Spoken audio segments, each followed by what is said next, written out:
Welcome, everyone, to the Wizard of Radical Self-Respect. My name's Jared Mello, and I'm the Shepherd of Black Sheep. Today, as you can see, I have my friend Dr. Peter Salerno here. How are you today, sir? I'm good, Jared. How are you? Living the dream as always, and thanks to everyone in the chat here. I see a bunch of people here already. How we're going to work this is, I'm going to just talk to Dr. Salerno. If people have questions they want specifically answered, send a super chat. That'll get my attention.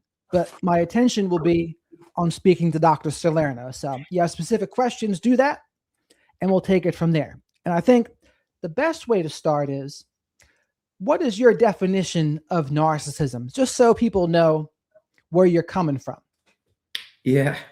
Well, I mean, I don't mean to complicate it, but there are multiple definitions. There are multiple ways to describe it, and there are varying interpretations. But I would say that the type of narcissism that we're going to discuss is related to people who have an excessive investment in their image at the expense of cultivating their authentic self.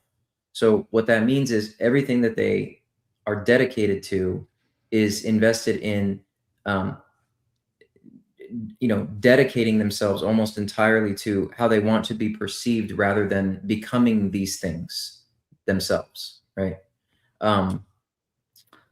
And so with that comes some central features of the way they behave intrapersonally and interpersonally.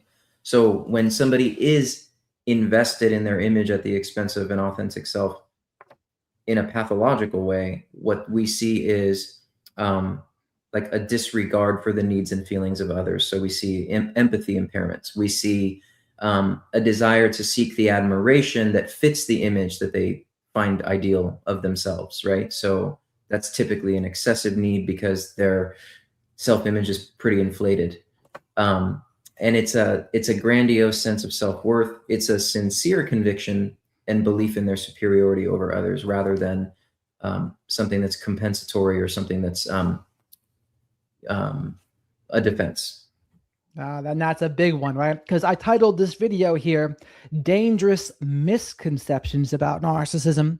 And that is a big one that you just said. A lot of people think, even some professionals, narcissism is just a defense mechanism in order to stay safe. And I think sometimes that can be the case, but certainly not always. And what do you think about that?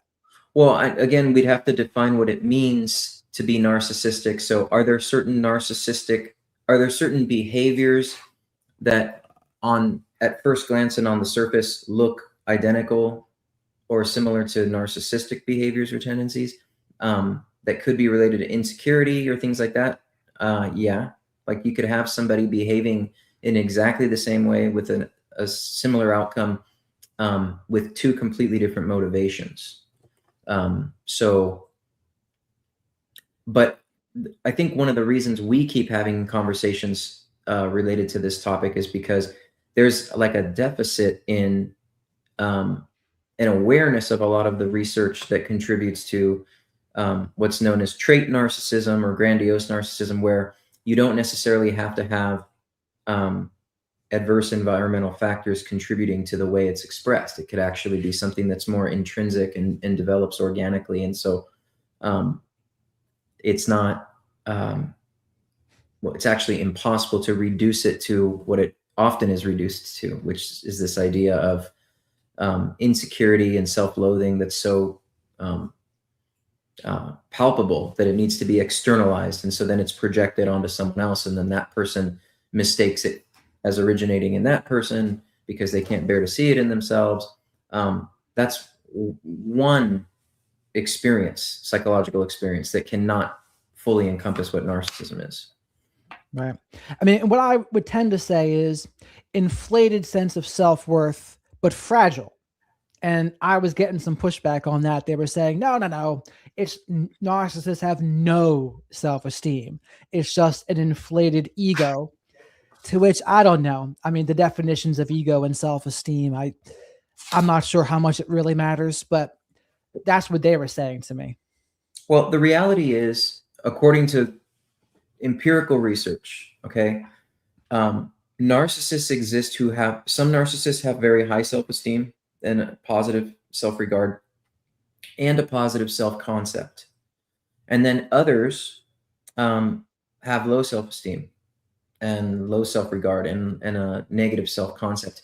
And what we've realized in research on both narcissism and self-esteem is that they're distinct constructs, and they're actually not very related, according to the most recent research, which I could share a little bit of it if you'd want. But yeah, sure.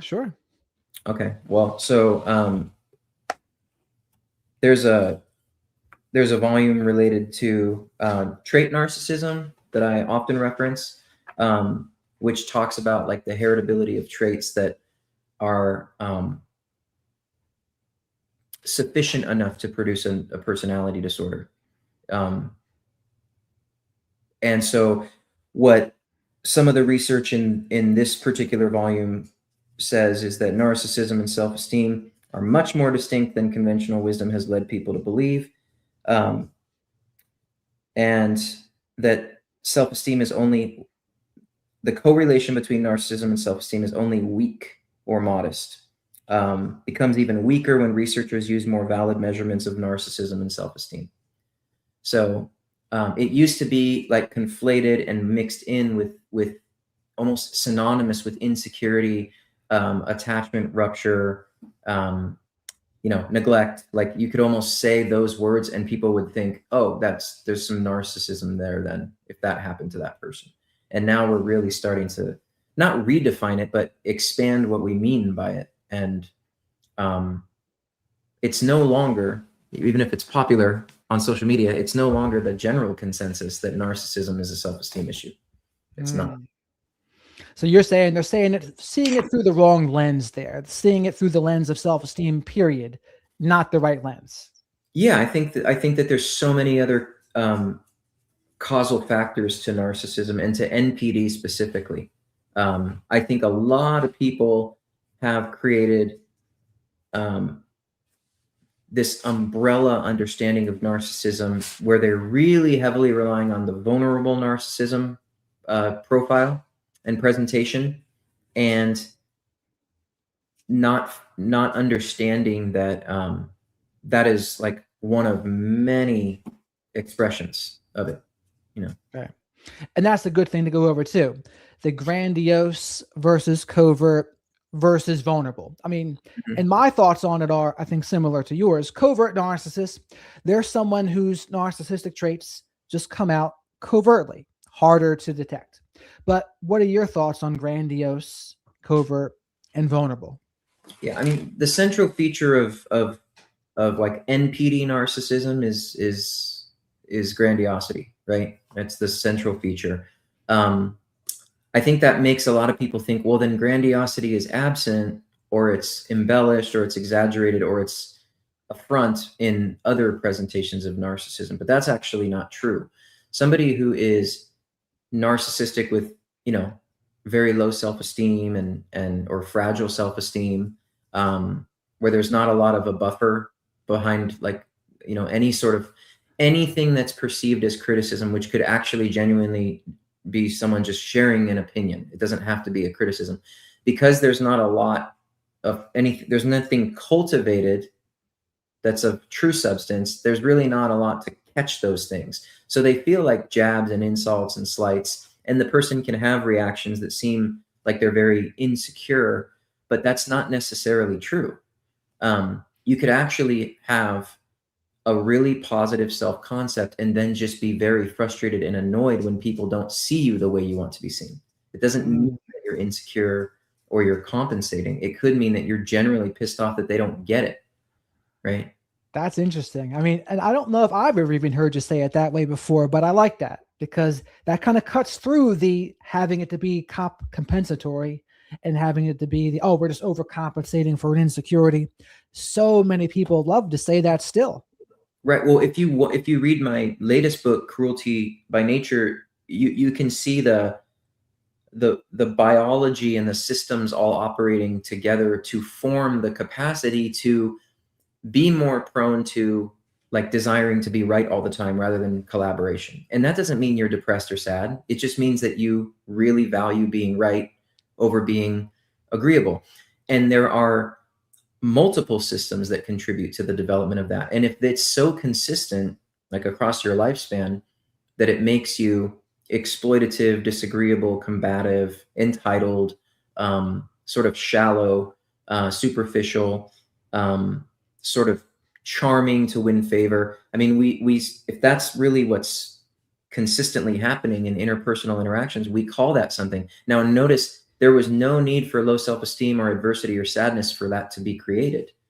You know, there's a lot of people who oppose that idea, but I think a lot of it has to do with the fact that it's kind of like a new perspective. It's very difficult to change, you know, your perspective on things when it's been so indoctrinated and imbued. And it doesn't mean that it's completely a bunch of like rubbish and we should just throw it out. But I think we definitely need to add, you know, to the definition. For sure. And when you hear the word covert narcissism, what do you think about that? So there's two ways to define covert narcissism as far as I understand. Some people use the term covert narcissist, meaning that they're concealing their vulnerability, right? I've heard vulnerable narcissists referred to as like the kind of person who's like moping in the corner in order to like get somebody to go feel, you know, give them attention. They tend to express themselves in very pouty, sort of pitiful ways, and they're very fragile and sensitive and neurotic in a lot of ways, negative affect, things like that. But to me, a covert narcissist is somebody who's covertly narcissistic. Right. And an overt narcissist is somebody who's overtly narcissistic. I agree with that. And the vulnerable narcissism definition, to me, it's confusing a little bit because, for one, it doesn't even sound like narcissism to an extent. And you have research that says it actually is much more correlated with BPD. Yeah, absolutely. So, again, this is from the Handbook of Trait Narcissism. We talk about trait profile associated with vulnerable narcissism is more consistent with borderline personality disorder than NPD. Nearly identical patterns of general personality traits, etiological variables, criterion variables. So strongly correlated with the profile for BPD when we really break down what we're describing as vulnerable narcissism. And I think to a degree, historically, there hasn't been a lot of men diagnosed with BPD. So it's possible that this presentation in clinical settings was like the male version because they didn't typically diagnose BPD in males, which is ridiculous because the prevalence estimates aren't that like divided that far off between men and women in BPD. It's like 46 and 54%. So it's not like it's even close to, you know, the reality that there's like an incredibly larger amount of women with BPD. I mean, it's pretty close. I guess back in the day, they used to think that the majority women were the BPD ones and men were narcissistic. But now they're realizing it's actually closer to 50-50 for both of them, really. Yeah. Yeah, I'd say that's accurate. I think in the general population, especially, it's more close to 50-50 than, yeah. Absolutely. So now what I want to do here, I've showed my chat before this guy here, the narcissism doesn't exist guy, and then how you're co-creating the toxicity. I think this would be interesting for us to go over here. Okay. And I'll stop it for like, because they're not very long. They're like 60 to 90 seconds a piece. Then we'll do the one with Dr. Romney. There we go. So yeah, this is the first one here. There is no narcissist, he says. Let's see what he says about this. There is no narcissist and there is no empath. The deeper you look, it's all ego, coping strategies, and self-preservation. So, anything to say about that beginning right there? All ego, coping strategies, and self-preservation. Well, again, like I don't know what working definition he has of narcissism to begin with. Like, so I don't know exactly what he means when he says that. I think, I don't think he's a clinician, so he's probably using it maybe more philosophically. Like it's this process or existential experience. I think it sounds kind of sophisticated on the surface. Like it's all ego, it's all self-preservation, it's all defenses. However, like it's collapsing multiple levels of human behavior into like one uniform idea. And yeah, so like ego defenses do exist. Like projection, for example, exists. That's well established. I don't know. Let's just see where he takes it, I guess. I mean, and I would say with the self-preservation piece, there can be offense. They're going on the offense to me a lot of times to get what they want. And I always say they want power, control, to manage their image, narcissistic supply, or to avoid accountability. Avoiding accountability might be more of a defense, but the other four, that's offense. Like they want something.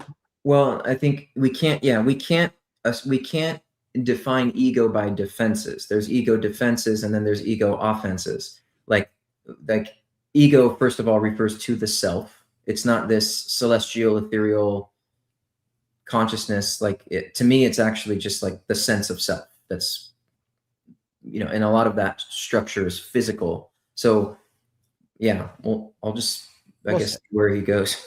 Let's see. And for us to see ourselves, we need the opposite mirror to expose our patterns. But we just take a list of observable features and expressions and attribute it to the person as if that's their whole truth, when it's a coping strategy being protected by the defense mechanisms of the ego. The deeper you look, you realize we're just children hoping we can get the parent to change, one by fawning and the other by fighting, now meeting up as adults, in inverted commas, playing out the same scenarios of their childhood. So for you, the empath, because you're always the ones feeling sorry for yourselves, what it feels like when you go up to someone and get gaslit, that's what it felt like for you when you approached your parents with emotional needs and got rebuffed. And that became imprinted on your mind. This is life. This is planet Earth. This is love. And now you have romantic relationships and the same thing is happening and you're blaming the other person because you can't see your own programs, which is how the ego works. It's protecting your programs by making them the narcissist. That makes them the bad guy. Therefore, you have nothing to look at because you're good, correct, righteous, and superior, which I thought that was traits of narcissism. You'll see it's all just the ego, but 99% of people talking about this stuff have no idea how the mind functions or how the ego functions.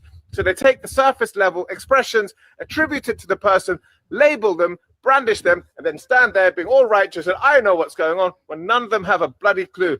The most traumatic thing for me to do these days is watch Instagram videos, because for me, knowing what I know, it's shocking what people are spreading out there. Shocking. All right. So what are your thoughts on that? Well, I'm going to take something he said about gaslighting. Gaslighting is not just like a feeling someone has. Like, it's not just, oh, I feel gaslit by that. It's a behavior. To say that everything can be explained by ego is very reductionistic. It's like he's ignoring biology, personality structure. He's ignoring temperament. He touches on learning, history, and experience, but he's ignoring different motivations, differences in motivation and intent. I was trying to track what he was saying about this mirror idea, but it's almost like he's putting people who respond to being harmed in the same category as people causing the harm. And that's dangerous because There's a difference between using coping mechanisms to try to deal with your reality and then using them to distort reality so you can avoid accountability. And I think what he's saying is all of that is self-preservation and protection, but it's not necessarily self-preservation and protection of emotional safety. It could be protection of assets. It could be protection of status. It could be protection of power, where there'd be a lot of offense to protect your power. Like, I'm not giving this up. It's not because I feel so threatened, I need this to survive. It could be like, I know I want this and I'm entitled to keep it, and try your best to take it and see what happens. He's acting like people like that don't even exist, or concepts like that don't exist in reality. So very reductionist. Also, he says we don't need these labels. It's you call it this. Well, he's just erasing narcissism and empath and calling it ego. He's just relabeling it. Yeah, I mean, that makes sense to me. And reductionist was going to be the word I used too. And I think it's just the spiritual language aspect of it, right? There can be some spiritual / toxic positivity. And I think there's selfishness in this too, because they say it's all about you, right? If there's no other people outside that are their own autonomous people, no, it's all about you. And they're just mirroring back to you. And it's like, I get what they're trying to do, but like you said, people are going to do their own things. People who gaslight, your definition of it is intentional truth distortion. And to which I agree with that, right? That is what it is. And people are doing that regardless of us, regardless of whatever's going on inside of us. They still want what they want. They're still doing those things. Seeing it this way is kind of like a way to collapse everything and to make it seem like, no, it's all just in our heads, what's going on, or in our egos or our defense mechanisms. And I just don't agree with that. I think it's too reductive, and it neglects the fact that there's other stuff going on out there. Yeah, I think it can be very dangerous to try to create this uniformity. And I think it probably might be coming from like a good place. But it's not accounting for a lot of important things. I was going to say something about, like he's also just generalizing what it means what ego means. Right. Like there's no variation in ego. So, like that's like saying, everybody uses their ego the same as long as they can see it clearly. Well, the reality is we have different ways of perceiving things. So some people are going to interpret what he's saying in completely different ways because of the thing that I'm talking about, like the randomness and variation of all the operating systems that contribute to personality, that contribute to sense of self. It's not just a relational system. I think something that he's also doing is saying we're basically just kids our whole lives. We're just going to repeat mindlessly the things that we, experienced when we were little with our parents, and that's all we ever are.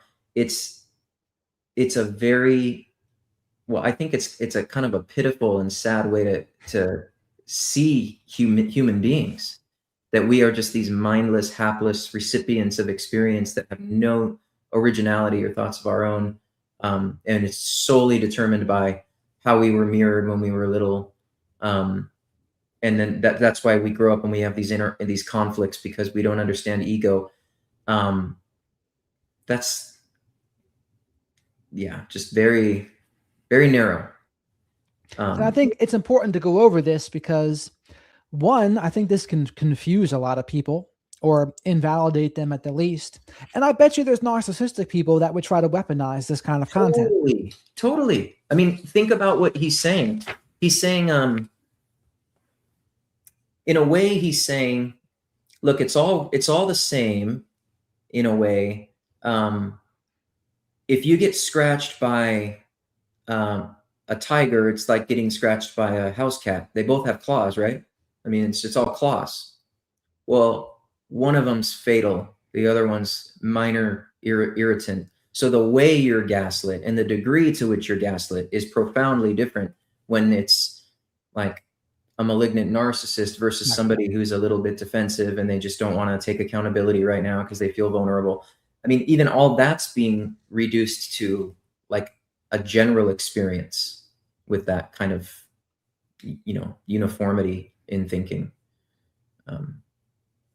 I mean, I'll just say this, maybe there's an attempt on his part to like try to eliminate a lot of this dichotomy of empath narcissist. I mean, maybe he's just trying to say, look, like we could all stand to look a little bit deeper within ourselves. I agree with that. However, he needs to know that when you do that, lots of people are going to have completely different reactions to looking inward. And some people are going to become more exploitative, not more enlightened. Right. And I think the tricky part is, like you said, I don't disagree with everything he says. And in a way that makes it trickier, right? Because there's some things you agree with, and then other things are like, oh, I don't know about that. But that's also realistic, because with narcissistic people in general, when they devalue us or something, I'll see them do a lot. They like to do antagonistic criticism, right? Totally. And there'll be elements of truth in it sometimes, and it makes it trickier, right? So like, oh, they're talking about something that happened, but they're really emphasizing it and blowing it out of proportion to make it seem like you're a terrible person. And then it feels like you have to defend yourself or prove yourself to them. And the fact there's hints of truth in it just makes it more difficult. And it kind of adds to that gaslighting / devaluing effect. Absolutely. So that's the part that's troubling to me. Now we have one more to go over from him. That's not the co-creating toxicity one. Then we'll go to Dr. Romney.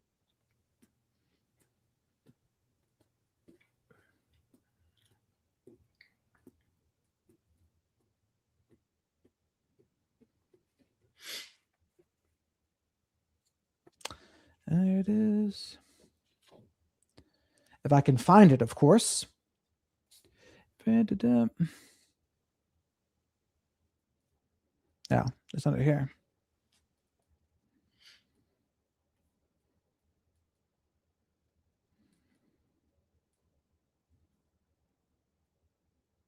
Here it is. You're not an empath, and they're not a narcissist. If you were an empath, you would have compassion for what they're saying behind the words they're using. And even though it comes across as the most malicious, evil, and dark language, what you are not hearing is the begging for emotional care that they can't identify with, a language they never learned. And I have to stop it there just so we remember it. But I hate what he just said there, because to me, the people who are struggling with narcissistic abuse and have been in these abusive relationships, trauma bonds, they've already done too much of that. They've already tried their best to be understanding. They're being told everything's their fault. They're being blamed for everything. They're always guilty of something. They're constantly being devalued. And they're trying to jump through the narcissist hoops. They're trying to please them. It just doesn't work. So then he comes out here and says that, and I'm just like, ugh, like I hate it. But what do you think? He's actually, you know, suggesting and encouraging people to reinterpret their abuse. Like this is so much more complicated than you even understand. Like if you could really get in touch with and actually truly be empathic enough to get in touch with the begging that's silent, but you know, fueling all of this, you know, hate and heinous act, then you'd really see. It's like I mean, that's a really dangerous thing to tell somebody who's in a vulnerable state, for sure. But it's also giving people way much more credit than they've earned at this point. I mean, he's literally just saying, when you see somebody destroy someone, remember that they're begging underneath it. That's what you need to focus on, is the begging, not the harm inflicted. I wonder how that would go over with somebody he really cared for being like assaulted, if he would tell them, look for the begging. Don't worry about the wounds, and look for the begging underneath what they're doing to you. I mean, yeah, this is pretty risky messages to send vulnerable people, for sure. Yeah, I think it's dangerous. And I think I think part of what they confuse is, I think down the line, it is important for us to look at our side of the street to see what we can work on. But some people, they find it so important to bombard that aspect of it like right away, like, or while they're still in an abusive relationship. And I think that's just the wrong way to go. Timing matters in healing. But I'm also curious if he really believes that this sort of transcendence would dissolve the narcissism. It would. I know, but I'm wondering if he actually thinks if you can think about it in this way, then the person would stop hurting you. Like if he believes that, that's just silly, because it doesn't matter how enlightened you are. People aren't going to stop robbing other people because of enlightenment. Like there will always be people who are going to misuse society, misuse people. And it's not always because they feel like they need to, or because they're wounded. Some people create a lifestyle out of not having to earn anything, and they're not in pain. A lot of them are not. So this won't solve the problem. If everybody adopted this worldview that he's claiming, like people wouldn't start behaving better. I think if anything, people would just stop speaking up about the way the way they're being treated, which is kind of, we came from there. What's cool about modern times is people are shouting like, hey, let's expose this. I don't like this. We can't let this happen anymore. He's sort of saying, no, let's transcend anything. And, just call it ego. And then you'll get it. It's like, well, no. I mean, that'd be a good question to ask him. Like, okay, do you think this is actually going to work? If you really look underneath it all and you just, I don't know, placate them or jump through their hoops or be never ending compassion and empathy full. I mean, people just don't perceive reality in the same way. Right. They just don't. I mean, look, like you could tell people the same message. Look at religion. You tell Christians the same message. Does every Christian that attends church like live their lives according to the gospel just because they hear the message? No. One of the reasons they can't is because of variation. It's actually ridiculous to expect people to behave like that, like all the same. It's going back to this idea that we have the same startup material. We're blank slates. We're engineered by our, from our first breath up until a certain amount of time. We get this little window of time to be engineered, and then we just run on autopilot, completely unaware of it. It's such a disparaging, kind of pathetic way to describe how people function, because I don't function that way, and I'm sure you don't. I don't walk aimlessly and blindly through life, dissociated and unconscious and not in control of myself. And neither do most narcissists, by the way. I mean, I like that you mentioned the blank slate part too, because it reminded me, I think it's one of the reasons why so many people give you in particular pushback on that genetic component, because it takes away some of this, right? If it's everything, if there's that genetic startup that's there, then all of a sudden you can't claim all just ego defense, all just people overcompensating for things. The genetic aspect really cuts through it, in my opinion. Yeah. And people get mad. Got a lot of research on the genetic stuff. I know you do. People should check out Dr. Salerno's books. He's got more than 3, but the 3 of them about narcissism: The Nature and Nurture of Narcissism, Trauma, Cognitive Dissonance, and Cruelty by Nature. So people should check those books out on Amazon. Let's see. They are in total fight or flight, survival, day in, day out. And guess what? So are you, but in a different pattern. And yours is to defend your good nature, the ego protecting the good, correct, superior, better, and more values of survival in the mental realm.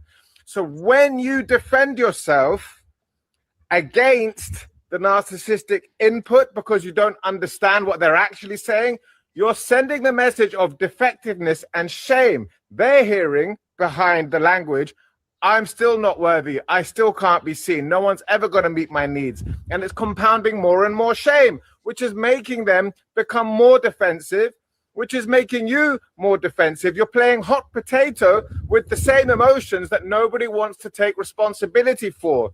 And from this it can escalate into violence. It can escalate into grabbing. People talk about strangling, all these things. I'm not condoning violence in any way. But if nobody takes responsibility for their emotions that you can't see because the ego is protecting you from it, then it escalates. Your job is to stop reacting, stop defending yourself, and ask them what they need. I really mean this. Stop defending, because that is your contribution to what you call narcissistic abuse, and you call it abuse because you can't see, or you don't want to see, that you play a role in contributing into this dynamic.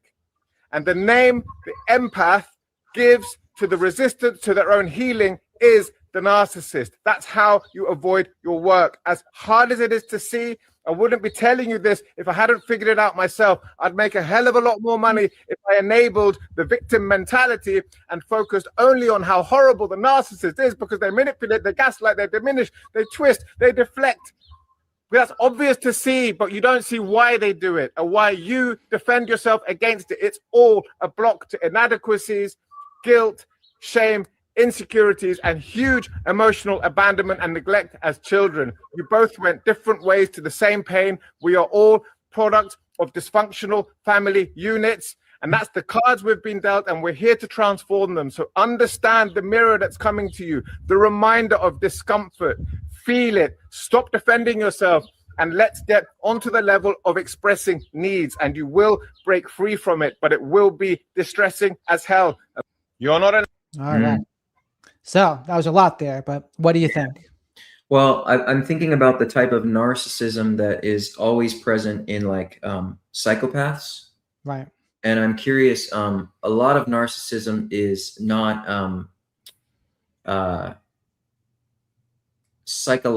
one aspect of narcissism is thinking and perceiving and feeling, and then other aspects are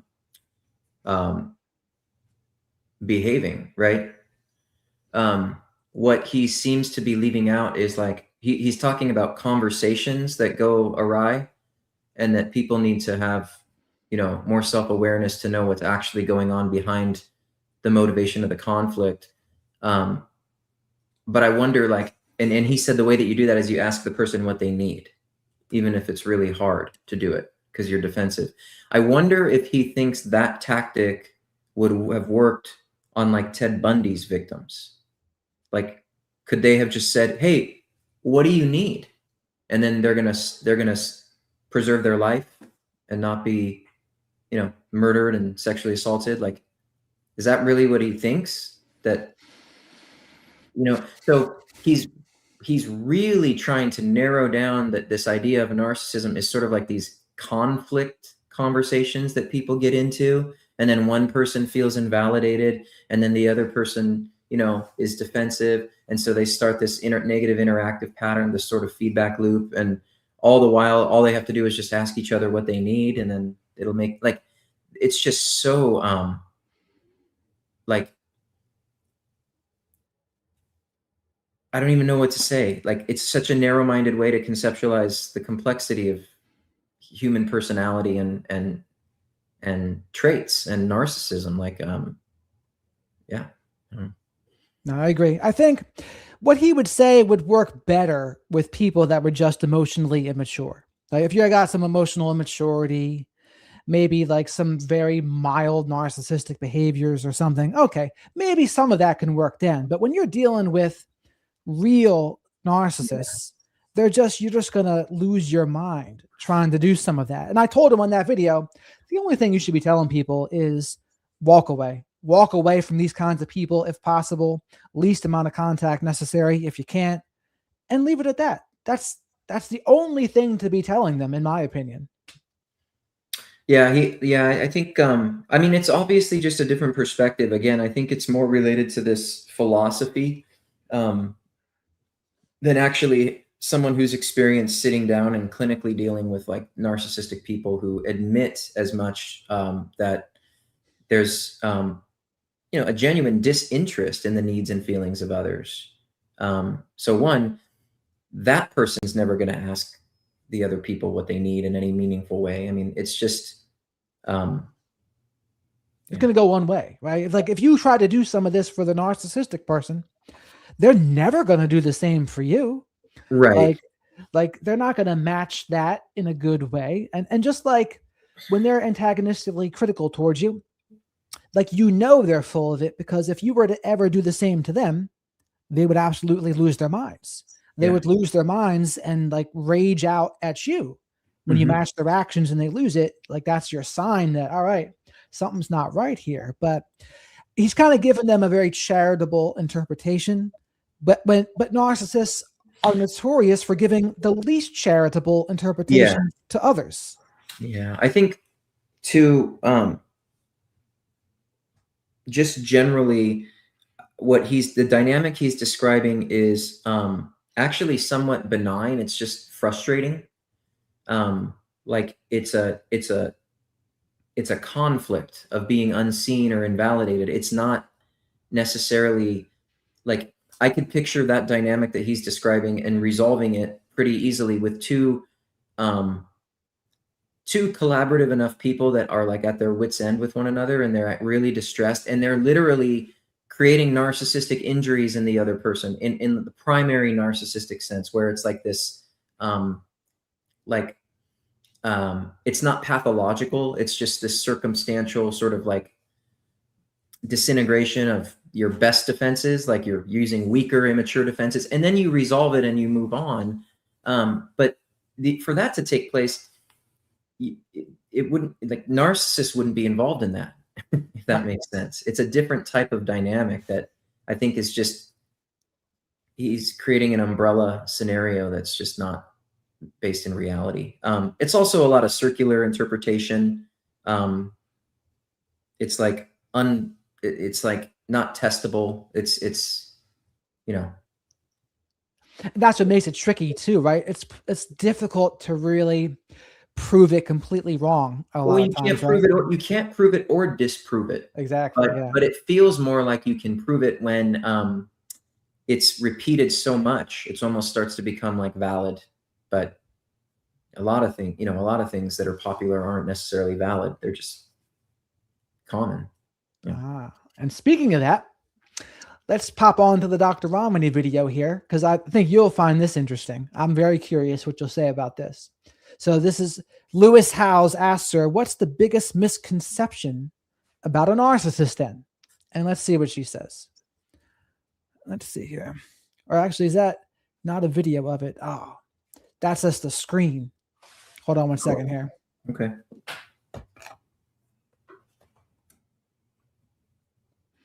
Lewis Howes. That was just, we can go through that too if I can't find it, but that was just like a picture image instead of the video of it. I want to see if we can find the video of it.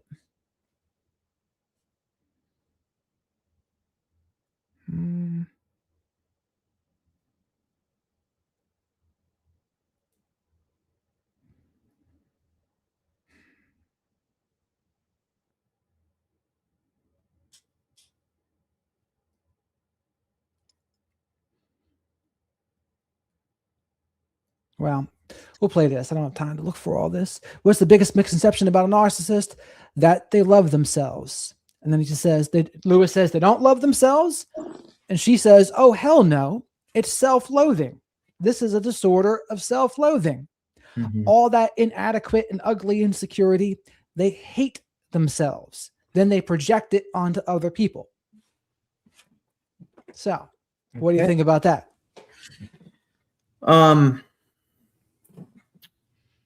Well, again, I have to say, I think that if, like,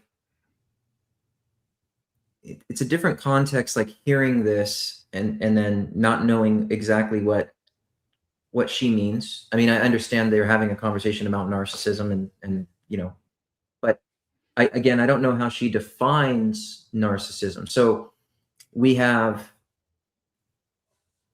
trait narcissism. We have narcissistic adaptations. We have narcissistic injuries. We have primary narcissism. We have secondary narcissism. We have NPD, vulnerable narcissism, right? All these different subtypes, different expressions. And then we have narcissistic personality disorder. We have narcissistic personality structure. We have narcissistic personality organization. I don't know where she got her original definition of narcissism and what she settled on, but I will say that narcissism is not about self-love or self-loathing. It's not, that's not the factor. The factor isn't how much you love yourself or loathe yourself. It's investing in the image at the expense of a loathed or loved self. It's kind of irrelevant to the discussion. I think that this idea, though, that it's this self-loathing, even though they claim that they love themselves, but it's really the opposite, that's not an evidence-based conclusion. It's not. You can't, it's unfalsifiable. So you can't test it. That's not scientific. You can't disprove it. You can't test it. You can reinterpret every outcome as proof that it exists, right? It stops being science. To me, that's like just an ideology. It's a belief. I understand why people have that persistent belief, but I also think that if we all sat down in a group and define narcissism, we would probably discover that we're talking about very different things, but we're creating this, it's like sort of, the problem isn't that we disagree as much as we think we do. I think it's more like it's this linguistic inconvenience that it's being used so interchangeably to mean a bunch of different things. And it's totally normal, though, for two professionals to have differing views on what something is. Like cognitive behavioral therapy came out of failed psychoanalysis when treating depression. It's like somebody decided, Aaron Beck decided, I think I'm going to do more directive things with the behavior of these people than simply listening to them talk because they're not getting any better. So psychoanalysis doesn't need to be thrown out the window, but now we need to add another strategy to understanding behavior. We need to do that with narcissism too. And in fact, we're doing it, especially in the last 20 years, after the Human Genome Project.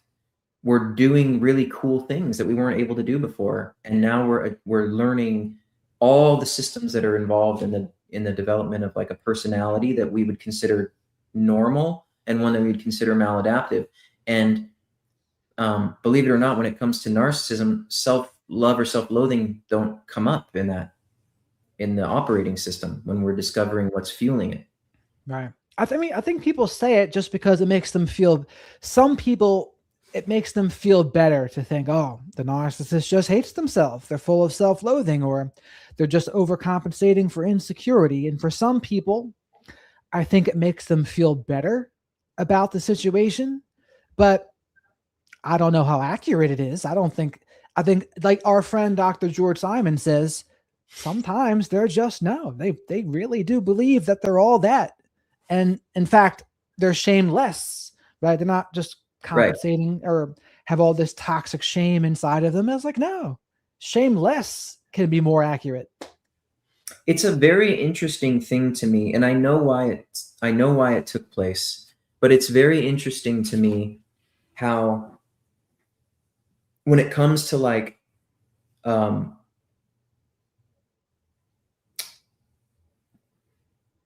when it comes to pro-social behavior, the way somebody feels on the inside is the way they behave. And then there's this interesting thing that I think can be true in some cases, but we've created this collective idea that whenever there's antisocial behavior, it's always that the person wants to do the opposite of what they're doing. They feel opposite of what they're doing inside. But when it's pro-social, they're consistent with what they want to do. That's a overly simplified, ridiculous way to understand human nature. It's silly to think that whenever someone misbehaves, they implicitly want to do the opposite of what they did because they're in pain, they can't, so they do the bad thing instead, and it's unconscious. It's so silly, even as I'm hearing myself tease it out, but I believed it one time because that's how I was taught. And I didn't think it was terribly ridiculous. I thought I could find a way to make it fit in most situations.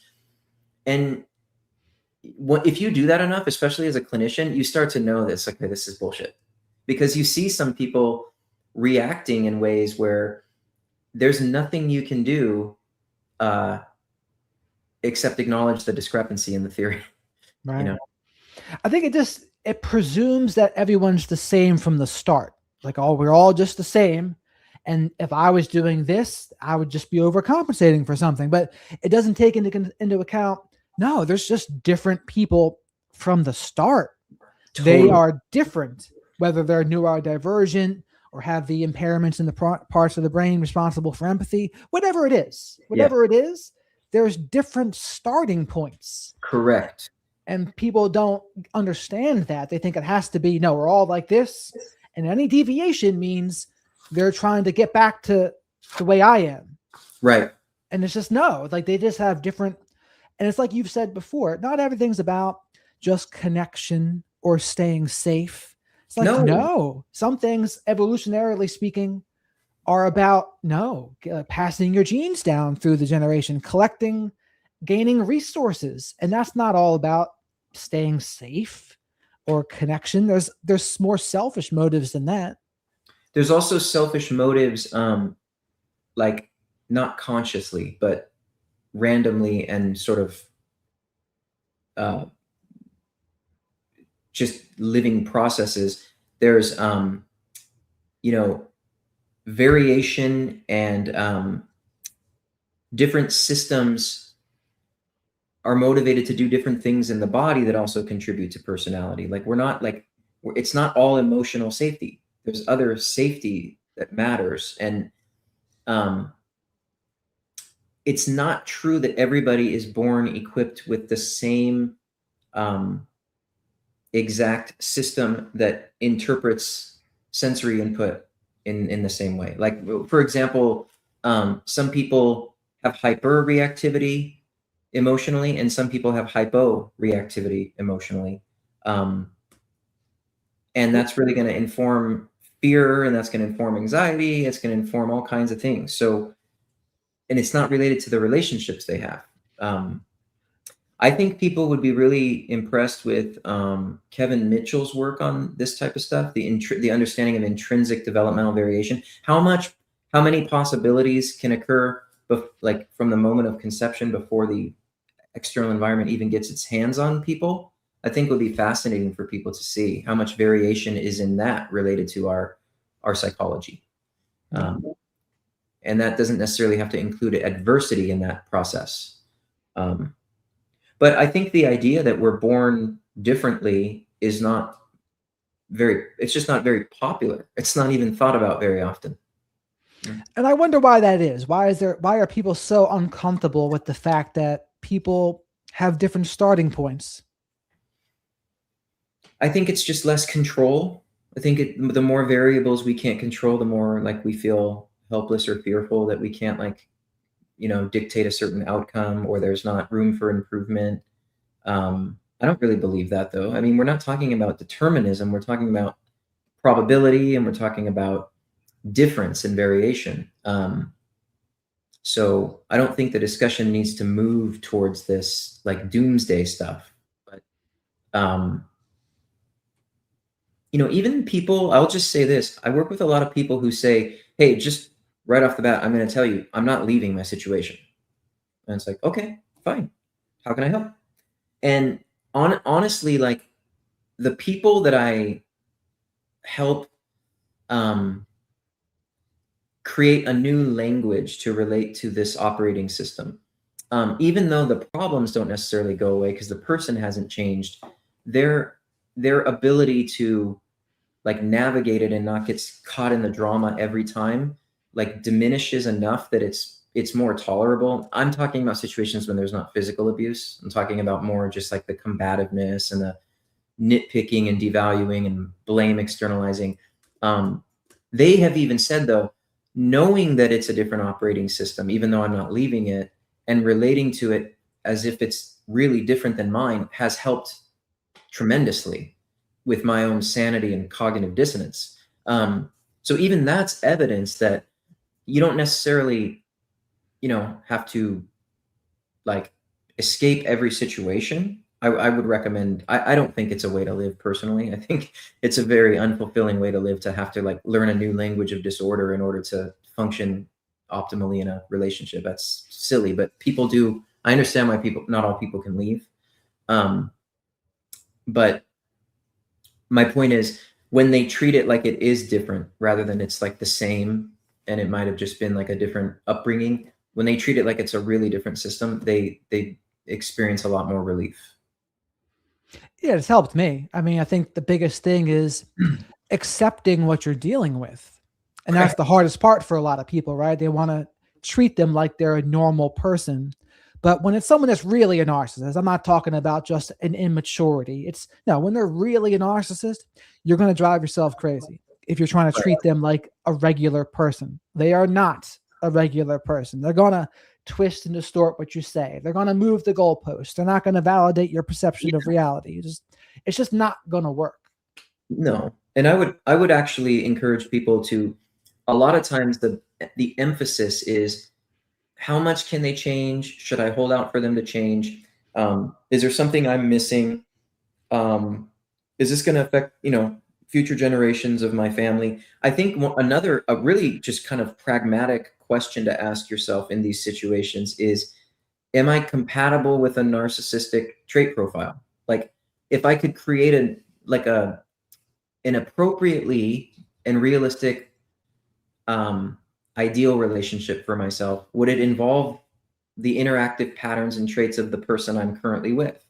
So like, oftentimes it's useful to just look at it as a compatibility issue. How compatible and how much do you have in common with an exploitative person lacking empathy who will not take accountability and doesn't feel like they have to? How much in common do you have with that person? Is it fun to share your time with them? I think it's miserable. It's constantly competitive. It's petty.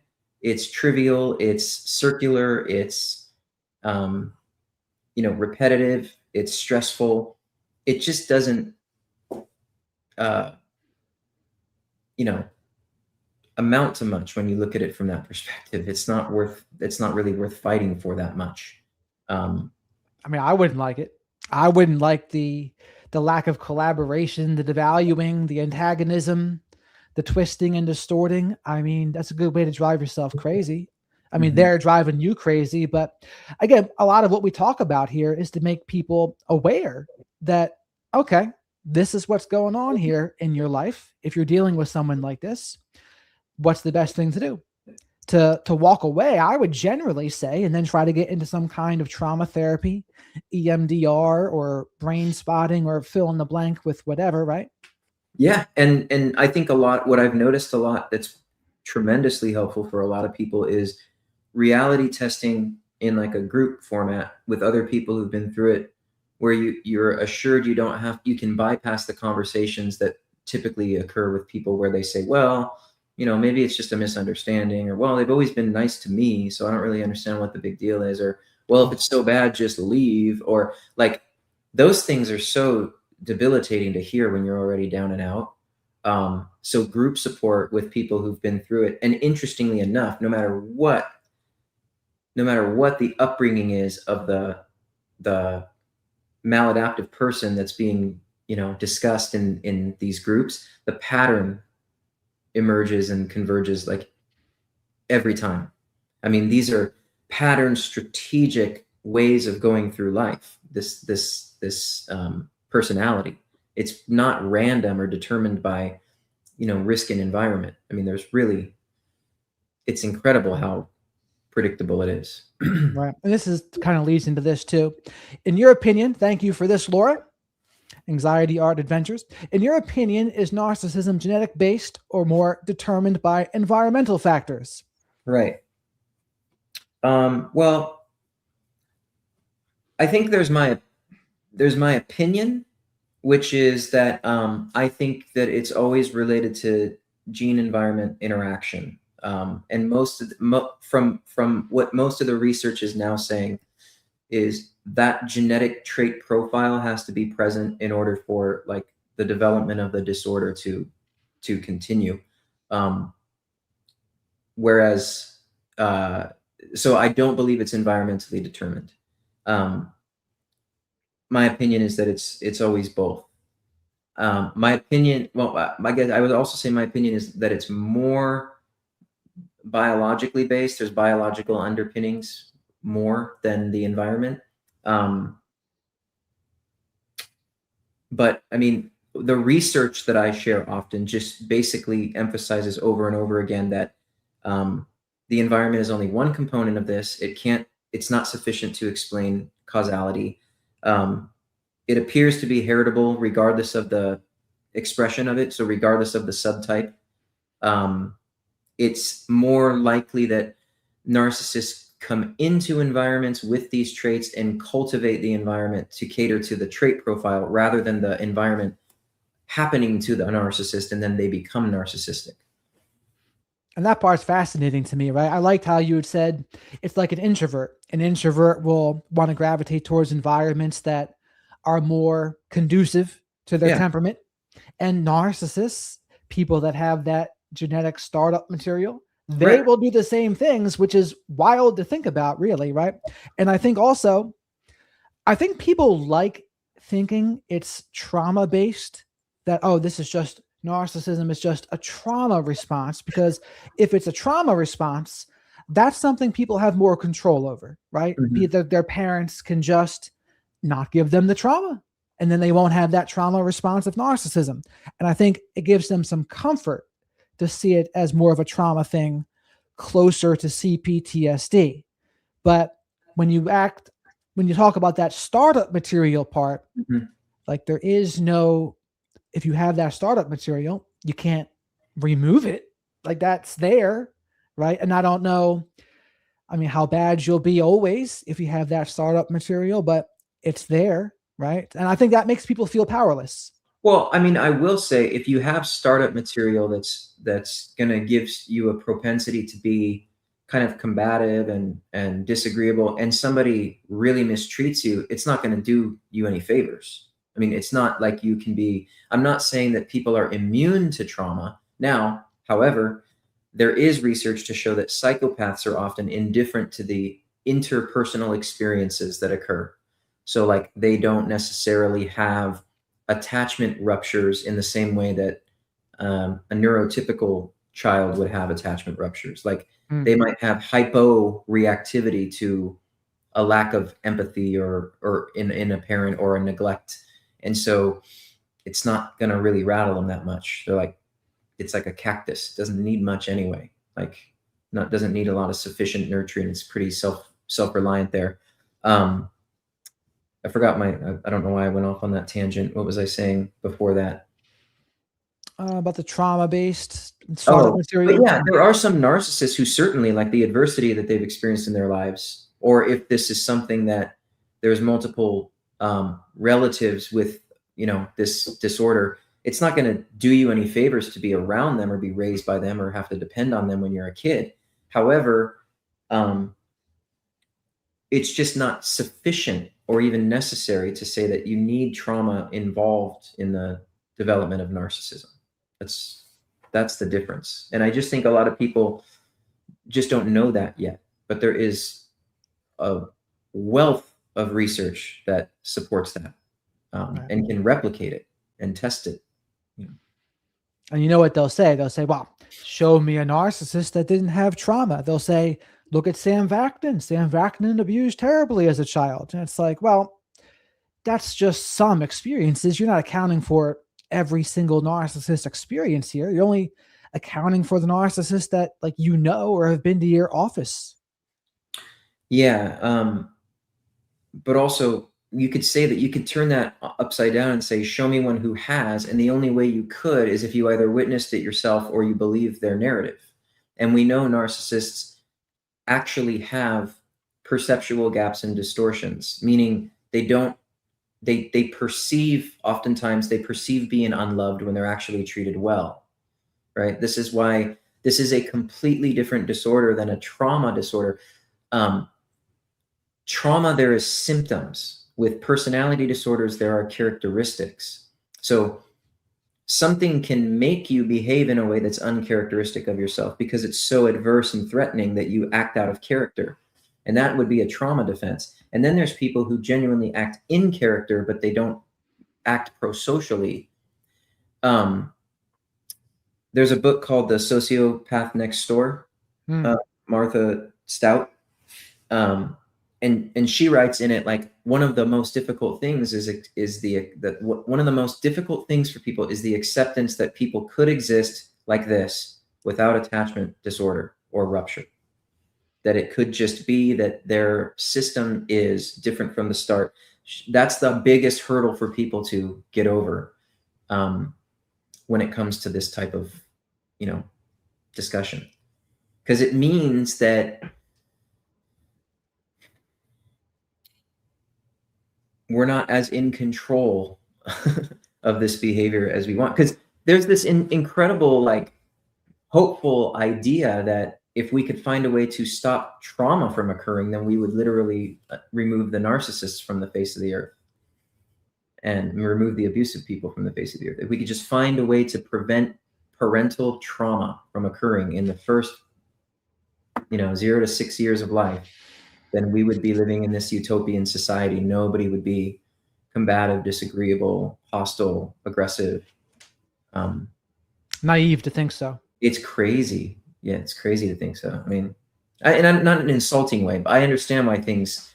Look, we did the same thing with schizophrenia and autism and ADHD, and it was all parenting. I mean, people want it to be that way, but like you mentioned last time when we spoke, the random genetic variation, it's going to pop up again. It's going to pop up. I just don't think there's ever going to be this utopia out there. I mean, and not that we're anywhere close to even having to worry about being in a utopia, but there's just never going to be one anyway. Outside of, there's never going to be the perfect conditions. There's always going to be some trauma, antagonism, disagreeable folks, people exploiting. It's just reality. But and to be honest, I mean, those aren't the only types of pathological traits that exist. Those are the ones people have a hardest time accepting are natural and organic. There's other pathological traits that exist that don't necessarily harm people interpersonally, but they're still debilitating.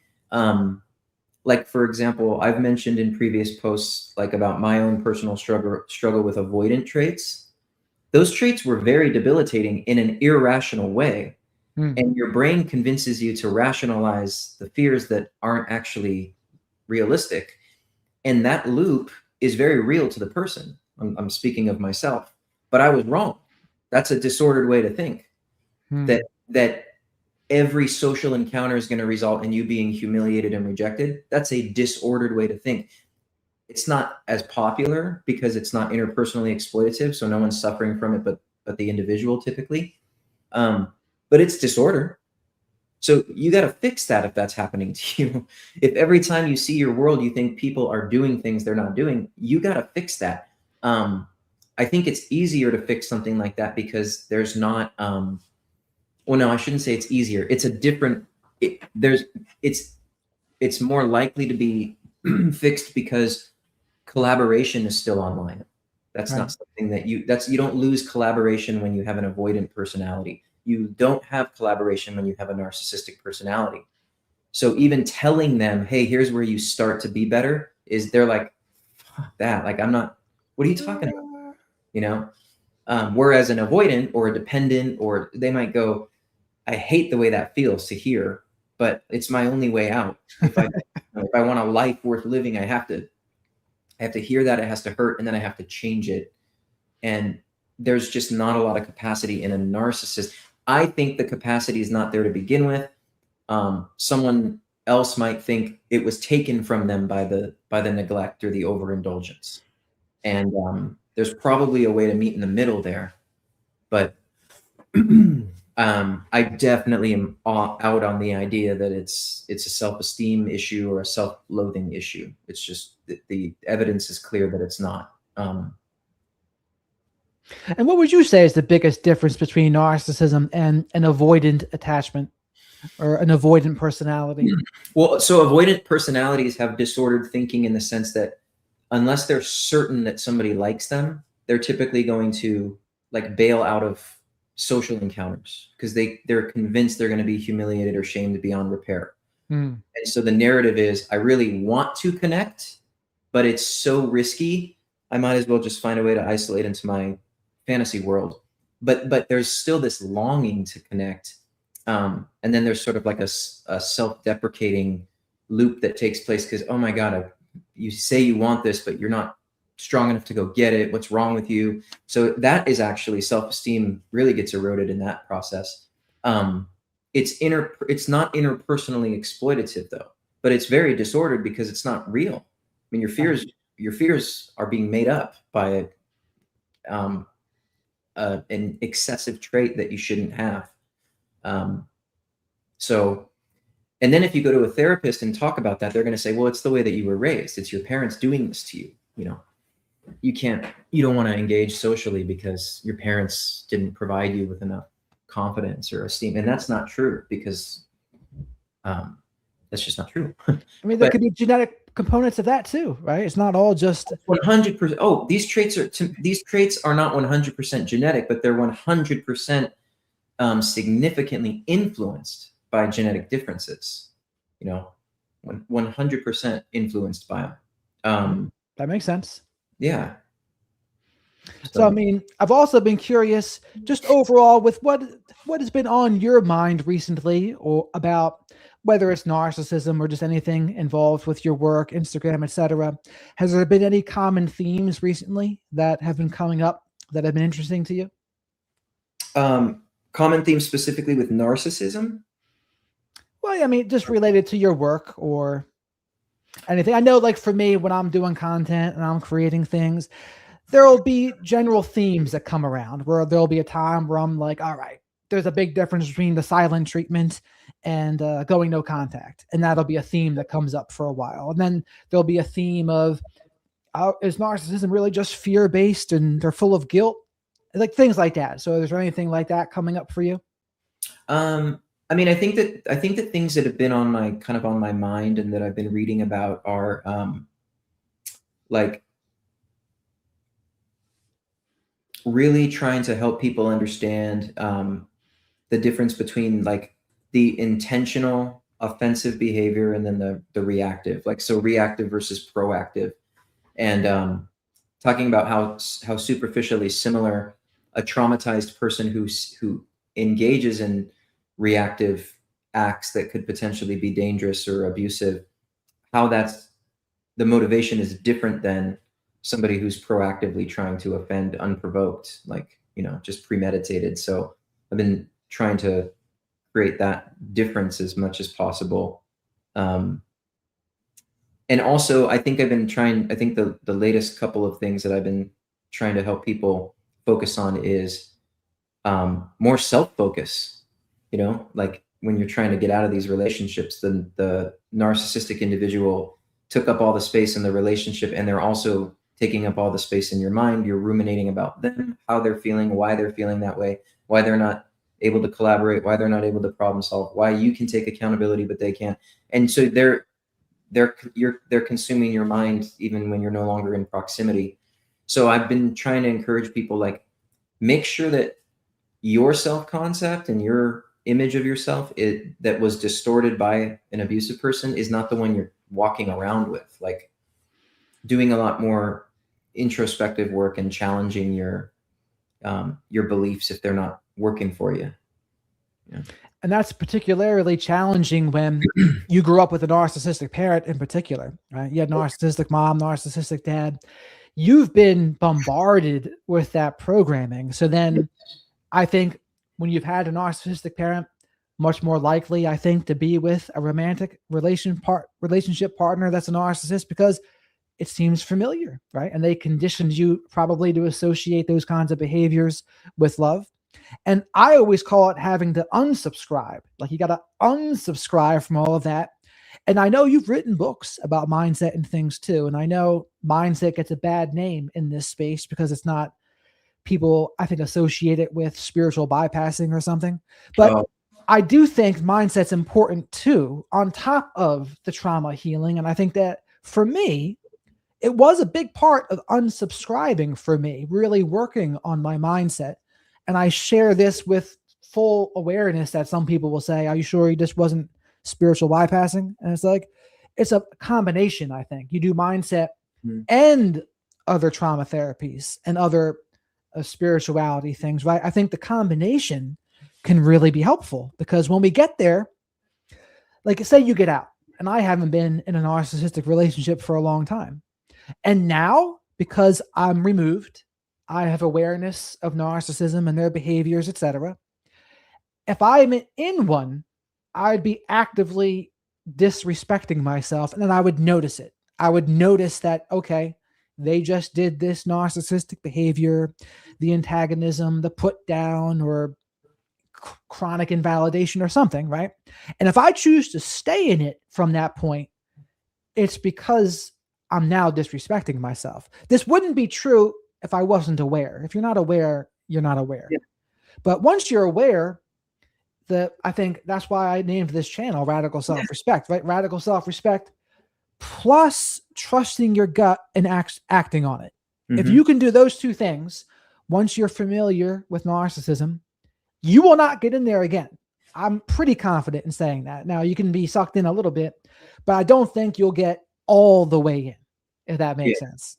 No, yeah, no, I agree. In a lot of the support groups I facilitate and co-facilitate, the theme of self-worth and self-respect comes up a lot.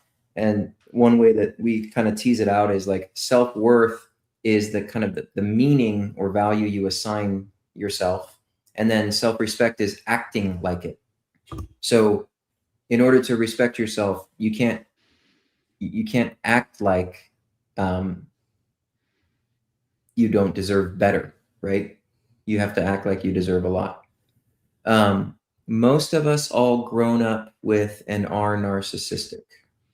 Thank you for the super chat, Mike. I'm not sure exactly what you mean by this, but I think he's trying to say if you grew up with a narcissistic parent, you're more likely to be narcissistic, which is a possibility. It's a possibility in some people, depending on variation. The majority of people I work with have had really horrific encounters with abusive narcissistic parents and are nothing like them. Like they just elect not to mistreat people. You know, I don't think we ever talked about this, but narcissistic fleas, you know what that is? Tell me. So I guess it's more of a narcissism space thing, but narcissistic fleas is when you pick up on some of the behaviors of a narcissist. So it's not like you're catching full-blown narcissism, but you pick up on some of the behaviors. And I personally think it can be a symptom of CPTSD. Of course, that's possible. Like, I think that's another thing that we got to stop dichotomizing this stuff. When we talk about the genetic influence of something, we're not saying that the environment doesn't matter. You know, we're just saying that it can't make the difference of who you are, like, completely, you know? And so, yeah, I mean, yeah, you're going to naturally adapt to environmental circumstances. And even psychopaths who have no regard for rules or conformity, they adopt the culture they're in. Like they dress like everyone else and they have the same interest in hobbies and music and things because they're participating in culture, you know, so meaning it's influential. Right. But it doesn't make you who you are from the ground up and then force you to stay in that state. Like that's just not what environments do. I mean, that makes sense to me. And I know you did have a very good breakdown between CPTSD versus a personality disorder. My friend Kelly was telling me about it, but she really liked how you broke it down between the symptoms of CPTSD and trauma-based things versus something that's more of a personality disorder. And would you be able to go over that again?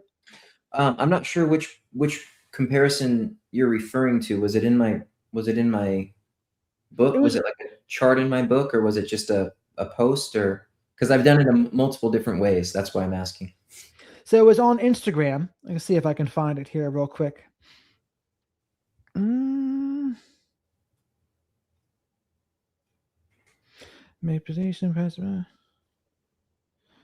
It might be this one. Personality pathology is fueled by perceptual distortions, not trauma histories. That's a recent one. Yeah.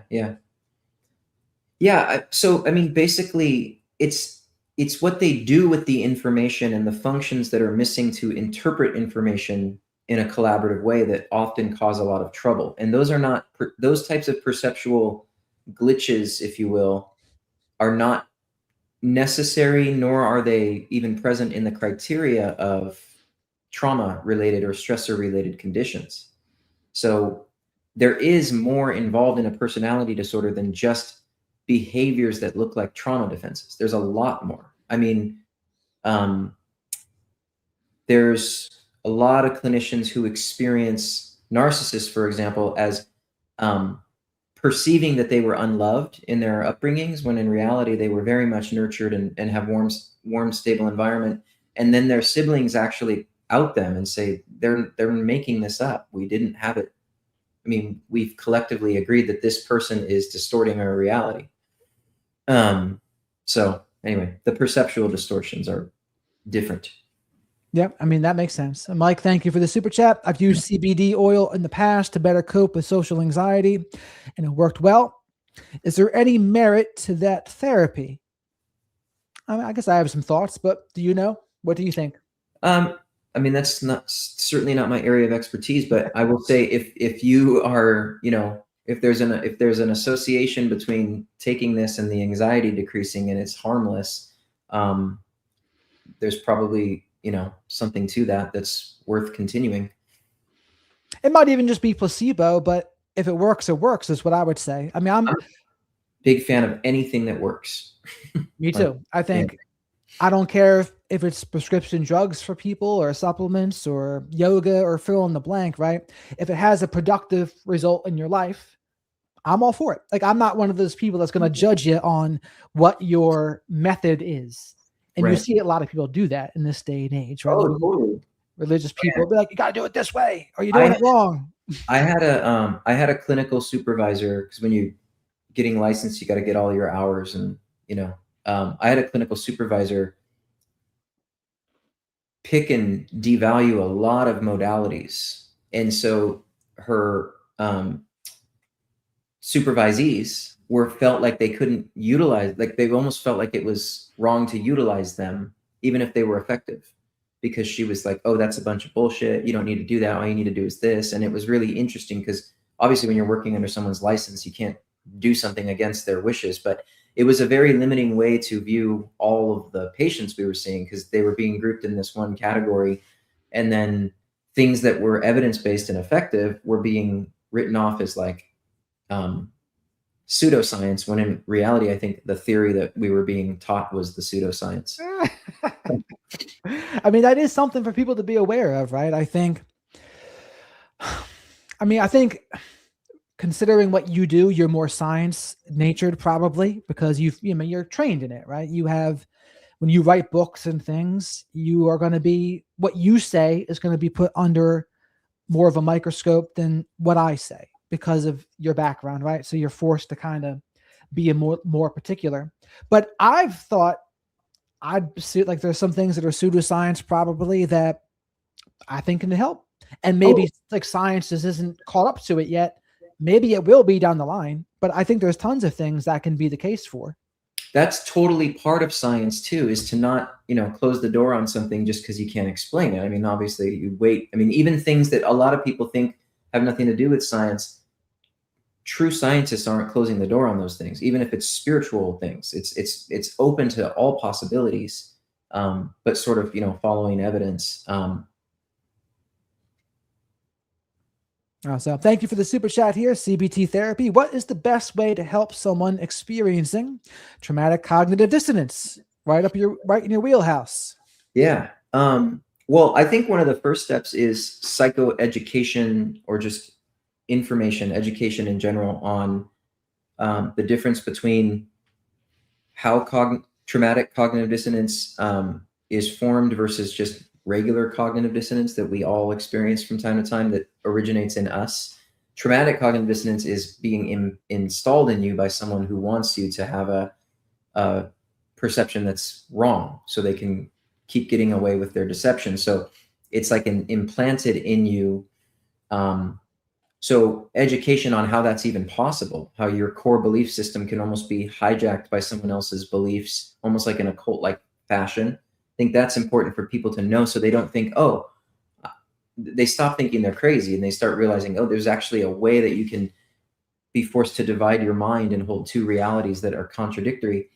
Then I think, I think just consistently, I've had a lot of people be able to reality test once they've shared their story with other people who've been through it in a safe environment where they're validated, and not just validated because they need to be right, validated because everybody's really genuinely attuned to what they've been through. They've felt it.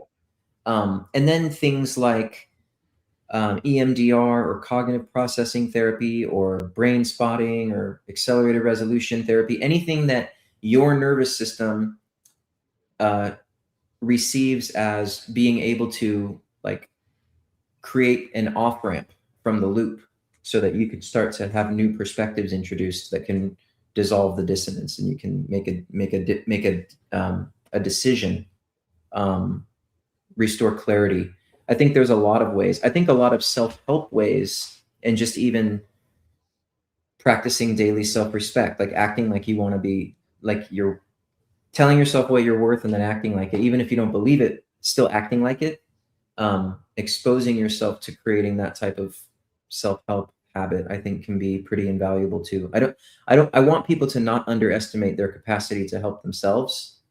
I think therapy and coaching and groups and all that support is invaluable, but I think a lot of people underestimate how they can take care of themselves, even in the midst of this like destructive nature of these relationships. Right. I mean, and Dr. Z, she mentioned the same thing to me. That reality testing thing is important because, yeah, when you're in a trauma bond, I call it being subscribed. You are subscribed to that distorted version of reality. And the thing to do is to unsubscribe. I think distance really helps in the unsubscribing. It's not everything, but it does help. Just getting away from it, getting away from the antagonism, the put downs, not just that constant distortion. So helpful for me. It was, at least, right? You get away from it, you have some room to breathe, and then you can get other people around you that can validate the authentic you, not just this version that's the emotional punching bag, or real punching bag in some cases, of this other guy, right? Or woman. So it's just that space is humongous. And then like the trauma therapies plus mindset stuff, to me, that's the role. That's what you mentioned is mindset stuff. I didn't really comment on that. I think that mindset is not something to write off as unimportant. In fact, most people that I encounter who have any like level of success that they've chosen for themselves, like when you start speaking to them more, like, yeah, there's some things that were put in place and there's some opportunities, but their mindset was in place before that stuff could happen for them. And so I really encourage people like the personal development and that sort of self growth is essential. And that reminds me of two things too, by the way. I've had people tell me when I've used the word mindset on Instagram, I unfollow anyone that says the word mindset. I'm like, like what? But there are some people out there that when you say that, it touches up on too close to victim blaming for them or something. And it's like, I mean, if I can't even say mindset for you to think that I'm victim blaming or using spiritual bypassing, I mean, I don't know what to tell you. And I think, I mean, because there is something to it where trauma healing is supposed to be bottom up instead of top down, right? The people who say that, and I don't disagree with them, but I do think mindset also goes hand in hand. And what was the other thing I was going to say? Oh yeah. I mean, the point where you're turning the corner to me is this: when people see things through the lens of the narcissist, and when you can stop seeing things through their lens. So an example would be, I've heard people say, I don't want to block the narcissist because I don't want them to think they won. I don't want them to think they got to me or got the better of me. But to me, when they do that, they're still seeing things through their lens. It's like, no, just do what's best for you, regardless of what they think or feel. That to me is truly unsubscribing. from their distorted version of reality. Another one would be, I don't want to enforce consequences because I don't want them to be able to play the victim. And it's like, well, you're still seeing it through their lens. Do what's best for you. Yeah, they're governing all those thoughts and perceptions. Yeah. Yeah, so to me, that's like a mindset thing where once you notice it, you can try doing that. It's not easy. I'm not saying it's easy, but I just said it so that if you can catch yourself doing it, that's a big thing. Well, and some people actually, just for the record, some people do process trauma top down. Not every, some people can't meditate for the life of them, but if they walk or run or exercise, they're in the same systemic regulation state as meditation. So we can't say like, do this for everyone or don't do this for everyone. Some people are bottom up, some people are top down. Some people regulate their nervous system through activity. Some people regulate their nervous system through stillness. Some people, use their mental awareness to put into their body for regulation. Other people use their body awareness to put into their mind. We can't, it goes back to what we talked about at the beginning of this, which is the variation. We're not all starting from the same stuff. Right. I mean, I agree with that too. I think whatever works. I mean, if top down works for people, I mean, I'm not here to tell them that's not going to work. I'm like, if that works for you, I would maybe have a problem with people who are that way, trying to force people who are not that way to also be that way. I would agree. Right. That's not very flexible. Also, folks, please remember to like the video while you're here. Subscribe to the channel while you're at it. Like the video for my spirit animal, Shadow the Night Owl. Make sure you check out Dr. Salerno's YouTube and Instagram. You're mostly on Instagram these days, right? Yeah, that's the one that is most practical for me to do. Okay, I see you haven't posted much on the YouTube, so you're doing Instagram more. I'm very impressed with people who consistently produce content like the way you do. It's hard for me. It takes a lot of mental bandwidth. I mean, I've gotten success with doing the true crime stuff, the true crime live streams, going over other people's stuff and applying like my knowledge base. Yeah, which is rare. You know, a lot of people in the true crime space don't necessarily have my experience with it. They don't have the narcissistic abuse, mental health, addiction stuff. They have, maybe they're psychologists, maybe they're lawyers. So I think it works for me that I can give my perspective. Kat, thank you very much for these £9.99. What are your thoughts regarding people on the autism spectrum who also seem to have NPD? Can they be helped? Are they harder to treat? Is it a lost cause? Very good question, Kat. What do you think, Peter? Great question. Well, there are people who exist who are on the autism spectrum, comorbid with NPD. They're not related in any way. So I want to clarify that. They just happen to be co-occurring. I mean, the question, can they be helped? It depends on what you mean by that. Like, are they harder to treat? Anybody who has traits or tendencies where collaborative capacity, problem solving interpersonally, having difficulty seeing someone else's perspective, obviously that's going to be harder to treat. It's going to be harder to relate to as well. I don't know that I would say that anything is a lost cause until you do your due diligence. Mostly though, lost causes are typically people with such severe to extreme pathology that there's just there's no room for awareness or interest in it. Like the person is not motivated in any way, shape, or form to change a thing. So, I mean, that is, I don't know that that's necessarily a lost cause. It's just reality. Prognosis is not likely to be good. But yeah, I mean, so you'd want a specialist who is familiar with both of those, both, autism spectrum and NPD. Again, I specific situations I can't speak to, but there are people who have that comorbidity who, seek help. Right. I think, they can be comorbid. I think that some people think they can't. Of course they can. But it's like, no, they can. They can. I mean, I've heard professionals say that they can't. And I'm like, oh my Lord. But okay, so they don't know. So that blows my mind because first of all, there's research in neuroscience that talks about gene copy number variations. What this is at the moment of conception, there's random variations, and you get a mixed bag from two people. And then you get random variations that occur for the first time, and then you get other random variations that contribute to what's called polygenic risk factor. If you get enough risk factor variations to contribute and increase your risk for developing two different disorders, it just happens to be that. Like, that's the way it goes down. To say that it's not possible is to say I'm literally in control of someone's genotype from the moment they're conceived in my head as a thought to the moment they're conceived and in the entire time they're developing. We have control over all of that. There's no way that this could exist with this, because that's silly.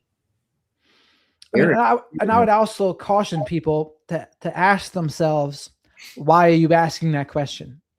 Why are you asking if they're a lost cause? Is it because you're trying to give them hope? You have hope that they're going to change or something, and you can have a relationship with them if it's a romantic? I mean, if it's a parent or something, I would say, okay, I get maybe you don't want to have to go no contact or something, or least amount of contact necessary. So you're trying to see if it's possible. But I mean, what I would ultimately say is their actions will tell the story. I mean, you can't go by anything else other than that. You go by their actions, and if they continue to be the same rotten ways, then that's it. Yeah. You assess the enduring pervasive patterns of the behavior, and you can pretty much, the likelihood that it's going to continue is based on the consistency of it in the past. I was going to say something else, but I always tell people, no matter what you think is going on with your kids, get them assessed and evaluated and treated as soon as possible, because there can be a lot of preventative measures, even just to limit, to confine or constrain, what could be potentially worse if you don't do anything. And sadly, people do need to realize that love and nurture and empathy are not necessarily effective interventions for autistic behavior or motivation for people with difficult personalities to change. That those are not the things that do the trick. So that's why I don't like the expression "love conquers all."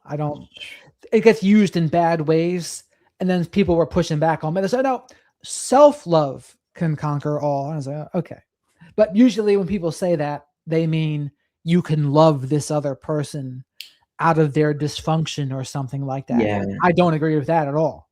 Well, it's just not true. I mean, don't believe it.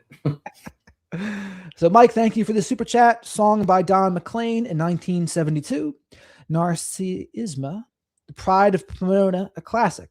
I've actually never heard of that. So, Mike, you've stumped me on that one. I'll have to check it out when we're done. I know American Pie, and I know Starry, Starry Night, and that's about it. Let's see. I mean, and with autism in particular, I think sometimes they can appear to have an empathy deficiency, but sometimes I think it's more of a understanding and a cognitive understanding of the social situations that can appear to look like they lack empathy or can be callous, I guess. Would you say that's right? Mm-hmm. So, my mind was distracted. I was thinking of a song about narcissism. There's that song by the Pretenders, "I'm Special. I'm gonna make you see there's nobody else here, no one like me." That's a very narcissistic. You're so vain character in a song. Yeah. Well, there's a bunch. We've gone over the 9 Inch Nails one, Head Like a Hole. What else is out there? I always think Linkin Park's what's the song of it called? Numb. Linkin Park's Numb reminds me just like a narcissistic parent or narcissistic romantic partner, because it talks about every step that I take was another mistake to you. That's what is that? Devaluing, right? They have a lot. I think they have a lot of songs themed on exploitation and combative relational dynamics. It seems like they met quite a few of these, they're singing about. Because Chester, I mean, he probably had a lot of trauma. I know he struggled with addiction and then he ended his own life, but he would say that he, what was the lyrics that he said? He said something along the lines of, you're holding too tightly, afraid to lose control. And I want to be like, just like me instead of like what you want me to be. Mm-hmm. And I was like, yeah, that's exactly what a narcissistic parent, I think, would do, right? They're holding on to you tightly. They want to control everything you're doing. They want you to follow in their footsteps a little bit because they have this idealized version of what they want you to be like, especially if you're the golden child version. And if you don't do it, then that's when a golden child can get demoted into scapegoat or maybe the black sheep or something along those lines. Yeah. Yeah. And that's something we haven't talked about much. We haven't talked much about the family roles, you and I, and maybe in the future we should do that. Yeah, we definitely should. Because we haven't talked about golden child, scapegoat, black sheep, just dysfunctional family systems in general. Mm-hmm. Yeah, I mean, there's validity to people being assigned roles, and then depending on their temperament and personality, what they do with the role. So yeah, I mean, that's definitely a good conversation to have. And by the way, I usually do these things for a while. Whenever you have to go, you can just let me know. And so, okay. Probably at the end of this hour, a couple minutes. Okay. What is the other thing I was going to ask you about? Oh, how narcissists know what you're feeling, and they're very good at picking up on kind of your vulnerabilities / what your feelings are, not because they care, but because they're trying to use it against you. Mm-hmm. It's hyper-attunement too for self-reference. So basically, I mean, one of the easiest examples of this is put yourself in your own shoes if you're not narcissistic, and imagine what it's like to be interacting with someone else and what the purpose of that like what's our what are we doing right now? Like we're having a collaborative discussion, right? It's important to me what you think, and it's important for me to respond to the things that matter to you. And if I kept derailing it and just talking about other things that had nothing to do with what you wanted to talk about, or if I kept referring to myself, there's a different system at play there where the purpose of the interaction means something different to a narcissist versus someone who wants to collaborate. So to understand that hyper-attunement and they care about your feelings, every feeling you have matters if it can affect them negatively or positively. And so what they're going to do is they're going to be hyper-attuned to how much you will supply them with the things that they want, right?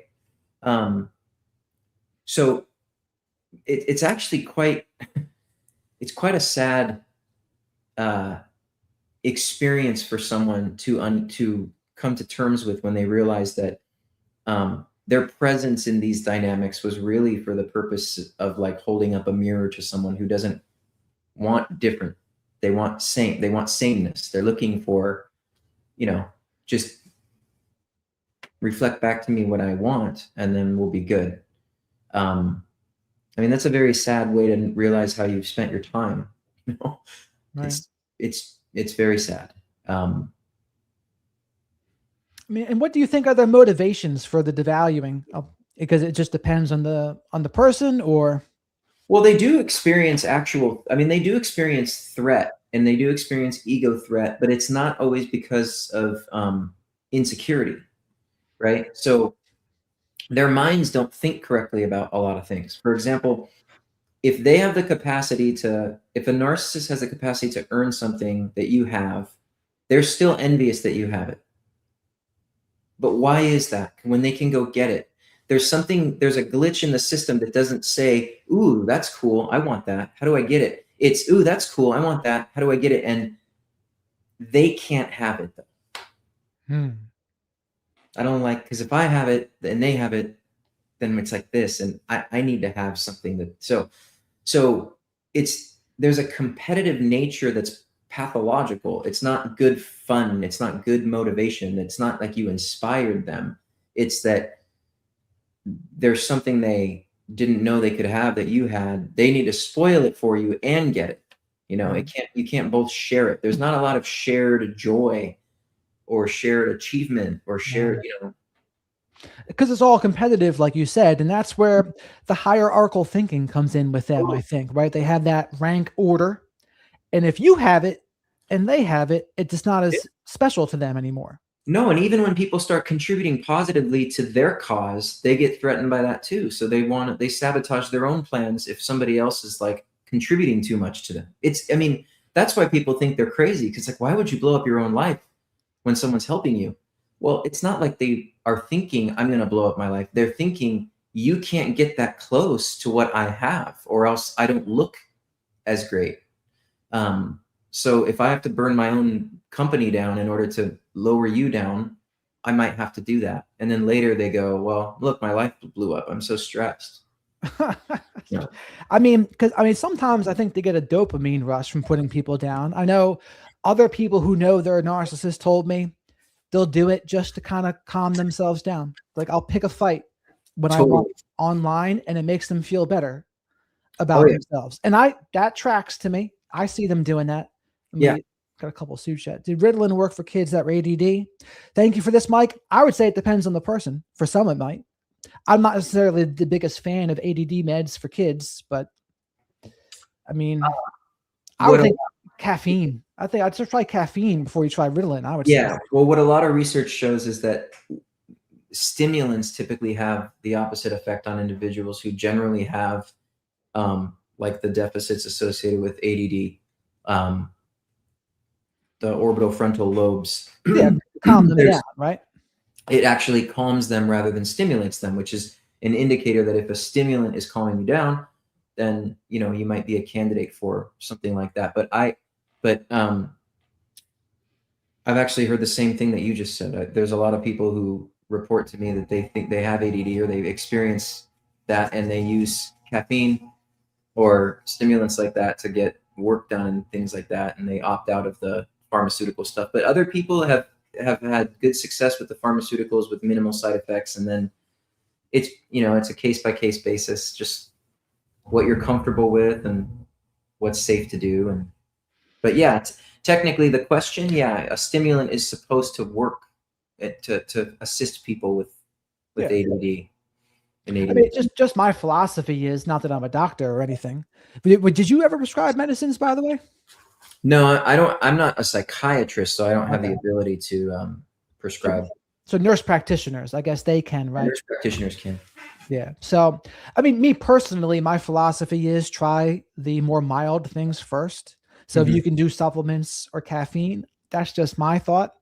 And if they don't work, then try prescription meds. That's just my personal philosophy, depending on what's going on. I mean, if someone's like really, like for another issue like bipolar, for example, if you're in the middle of a manic episode and you're about to go crazy, maybe end your own life, well, maybe now you need some drug intervention here, like as a mood stabilizer. But for other things, it really depends. And Brenda, thank you for this. Is it narcissist to tell a woman, I don't know what that means. Is it narcissistic to tell a woman, I'm going to make you love me when dating? It's a real turnoff. What do you think? That's a line from a song too. I'm going to make you love me. Yeah. Is that another Nine Inch Nails song? No. It's a song from the My Girl soundtrack. Remember the movie My Girl? I think, yeah. Is it Macaulay Culkin in that? Okay. Yeah, there's a song that I think that's the title of the song. Okay, I'm not joking about the question though. Is it narcissistic to tell a woman I'm going to make you love me? I mean, it's it's a good question, because there could be different motivations for a dominant statement like that. I mean, it could be posturing, it could be controlling, it could be dominance in a abusive way. It could be an attempt to impress, that could be benign. I mean, there's so many ways to interpret that. I think it depends on the person. If you're already convinced it's a real turnoff, I wouldn't even bother.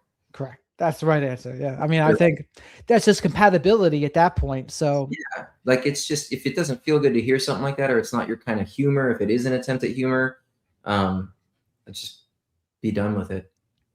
I mean, it sounds like this guy's trying to be maybe cocky and funny, and it's not landing, right? If it was with other people, it might land and it wouldn't be a turnoff, maybe. Yeah. But with you, I would say if it's a turnoff, I mean, that's kind of your answer. And if you like really like him otherwise, I would say, I mean, maybe you could mention it to him, and how he handles that would be pretty telling too. If you'd say, hey, like, I don't really like that. I don't like it when you say, I'm going to make you love me. And then just see what his reaction is to that. Because yeah, it could be something a narcissistic person would say. Like Michael McKee, right? He told the woman, Monique Tepe, I'm going to buy the house right next door to yours. You're always going to be my wife. Yeah. And then he killed her. He killed her and her new husband. More like, if I can't have you, no one can. Just to kind of regain control. Absolutely narcissistic in that regard. That's coercive control, domestic violence. This, it's just hard to say without the context, really. Like if you know this person, or if it's like a first date kind of thing, or what it is. And it could also be social awkwardness. It could be, I mean, there's all kinds of, but not calibrated. No. Good question though. What about they say, you're my soulmate? I mean, the saying the soulmate thing can be sometimes love bombing ish, but it just depends, I guess, right? It depends on timing and context and relevance, I think. I don't think anyone should know that about someone early on. Even if it is your soulmate. Yeah, even if it is your soulmate, like you never know. I mean, they could end up becoming your spouse or your life partner, but you don't know when you're dating them that they're your soulmate. And that's a tricky one, right? Because I have seen people that did say things like I love you super quickly and moved in quickly, and it seems to have worked for them. Yeah. So I don't want to tell people across the board, yes, always a narcissist if they say I love you right away or whatever. Because there are occasions when two people meet and they're genuine with each other from the beginning, and the compatibility is so obvious from the beginning because of the genuine and sincerity, that it is that it's not like they bypassed time or like it was even rapid. It just kind of aligned sooner because of the authenticity, and there happened to be that compatibility. That's possible. I know people who've married their high school sweethearts or got married after a couple months of dating, and they've been together for 50 years. I mean, we can't use the fact that love bombing and seduction exist to account for every time someone has an intimacy that's rapid. I think the difference too is one is intimacy and one is intensity. Like love bombing is intense, but it's not actually intimate because the person isn't even attaching to you. Right. So I mean, that makes sense to me. And I've even heard people say that only psychopaths future fake. And I was like, I don't know if I agree with that. I mean, I don't know why they thought that, but they said, no, that's a psychopathic thing, not a narcissist thing. It's like anyone can future fake. Anyone can future fake. Yeah, that's what I thought. Some people do it because they really want to believe it, not because they're being manipulative. Yeah. Yeah. I mean, and this is a person that we both know too that said this, and I didn't agree with him when he said it. I mean, yeah, I don't agree either, but yeah. And the other thing, I guess the last thing, yeah, people are curious about this a lot, the epigenetic component of things. Like you genuinely think it's a little more overblown, right? Well, I mean, just the research I read, like if you read Kevin Mitchell, like he uses a good example of like these epigenetic shifts are not powerful enough to like alter the sequence of things or the constraints of things that were already in place. I mean, even epigenetic shifts operate within the constraints of genetics. So it's not like, I don't remember if it was you I was talking to, but there's a reason human beings, when they're stressed, don't start like barking like dogs. It's not in their DNA to do that. So they're not going to start doing new things because of epigenetic shifts. They do things within the constraints of genetics. And typically, depending on the research you're viewing or supporting, what typically happens is those are not permanent shifts. they're sort of temporary shifts, and then you go back to your it's almost like a rubber band that stretches and then goes kind of back to your typical baseline, back to your genetic propensities, you know. That's an interesting way to see it. I like that. I like that analogy. One example Kevin Mitchell gave is like a sunburn. Like there's epigenetic shifts in when your skin is burnt, but then after a couple of weeks, you go back to your typical skin color. You know, the burn goes away and heals. That's an epigenetic effect, actually, is the sun changing the pigment of your skin temporarily because of the burn. So that's an example of a physical epigenetic shift. I mean, it's not identical to psychological, but it's the sort of same thing where there's this span of shifts that can change. It's not necessarily a lifespan shift. So it sounds like, using that analogy, it's something that is not permanent, and it can't like make someone who's extremely Caucasian into black, for example, right? It's not going to be like a full blown, but it can mimic it a little bit, and it's not permanent. In humans, the epigenetic shifts are typically not like permanent shifts where like these genes are now switched on, and it's also not like specific gene, you know, it's not like there's narcissistic genes lying dormant that wait for adversity and then they switch on. That's not how it works either. I think just people should research the difference between genetics and epigenetics. Like, what does it actually mean? What is it actually saying? And I don't think people should. It's a mistake to think that epigenetics and research on epigenetics has like done a complete override of classical genetic, you know, perspectives and research. That's not true. And it's a mistake to think that genetic research has completely taken over and done away with environmental influence, because that's not true either. Yeah, I guess some people, they really like the epigenetic part because I guess it's not full, the genetic component of things. It's kind of like an in-between to them in a way, right? Well, it's in your control. I mean, and there's even books written on this that are pseudoscience, but there's books written on like the superpower of changing your genes. Like you can just think epigenetic shifts into existence and you can grow all your hair back, or you can lose your depression. That's myth. I mean, that's, you know, it's exaggerated for the intended effect to get people to buy books like that so they can hope, you know, and then it gives you hope, and it gives you, you're at the command, you know, you're at the control center, the control panel of your brain and body. If that's how epigenetics works, you can just switch things on and off by changing your environment and by thinking differently. And it's a bit inflated, that idea. I mean, I agree with that. I think people, they're trying to stretch it into something that it just quite isn't, in my opinion. Yeah. Anyway. But all right, sir. It's been a pleasure talking to you. Thank you for having me again. I appreciate it. Of course. I mean, and moving forward, I don't know if you'd want to do more of the live versions or if you prefer the recorded. We can talk about that all day. Cool. I thought it was cool. I love the interaction with people. Because I can't see from my end if anyone's watching or listening. So it's kind of cool. There's 227 here. Oh, wow. Awesome. So like usually, well, this is also a little different because I've also been doing a lot of like I don't know if you know Brian Etten or Ashley Banfield. We've been going over the Nancy Guthrie case, and then before Nick Reiner and Michael McKee. So if you're down for it, in the future, I can maybe bring you on for one of those too, depending on the case, if it's relevant to your expertise. Whatever you think would be interesting and helpful, for sure.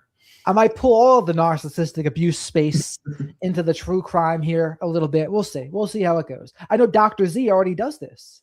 Dr. Z, she's a regular on Court TV. Cool. So that's her thing. Awesome. But all right, sir. Thanks again for coming on. Thank you.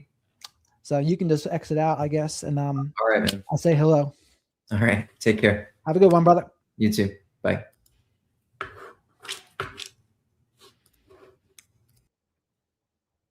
There he goes. All right, everybody. What did you think of that there?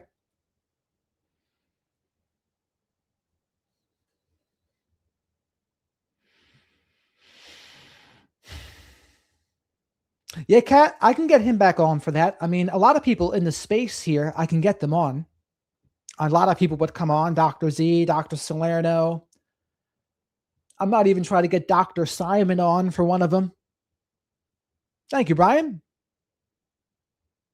You got it, Miss Kim. Glad. That was an experiment. I haven't done a live with him for a while. Thank you, Patrice and HR. Thank you, Jordan. Yeah, I wonder if I could have put him on the screen too. I think I could have.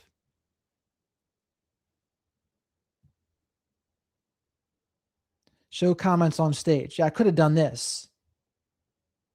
Do you guys like this? Do you like me putting the comments on here? I know some people don't want to be seen. So I could have, but that's kind of hard to read though too, you know? Thank you, Kat. You got it, Snow Baby. I mean, and now that we're all here, as far as I know, there was nothing going on today. Ashley and Brian did the same thing. I'm glad you guys liked it. I wasn't sure what everyone would think.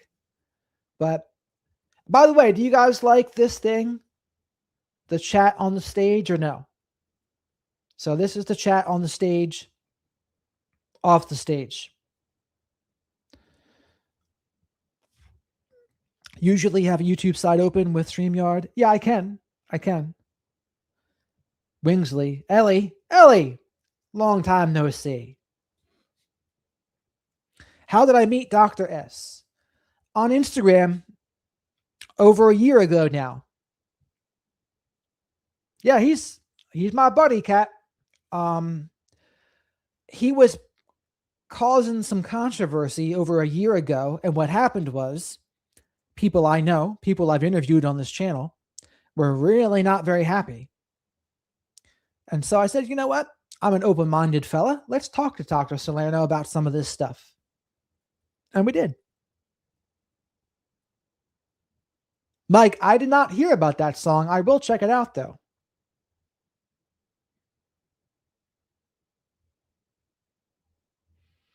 So Laura does the chat showing on the lives. I guess I do not. What do you think, Laura? Do you like them that way or no? Don't forget. Welcome. It's always good to see you too, Ellie. I'm glad you enjoyed it, Melissa. The other thing I was talking about somebody with two things in the post today. One, someone was saying narcissists have no self-esteem because they have an inflated ego. That's not the same thing as inflated self-esteem. To which I would say, okay, maybe. It depends on your definition. And the other guy was saying, narcissists are so rare. It's so rare. It's only 0.5 to 1% of the population.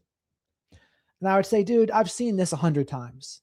You're just trying to minimize the issue to make it seem like it's ridiculous. People are even talking about it.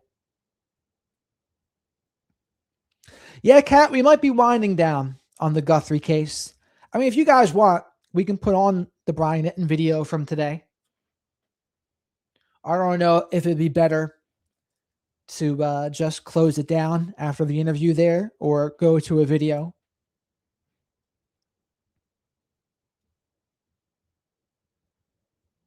Heidi, that's very well said.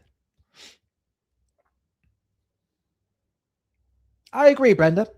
I think once a week, maybe I can do that. I can have someone on.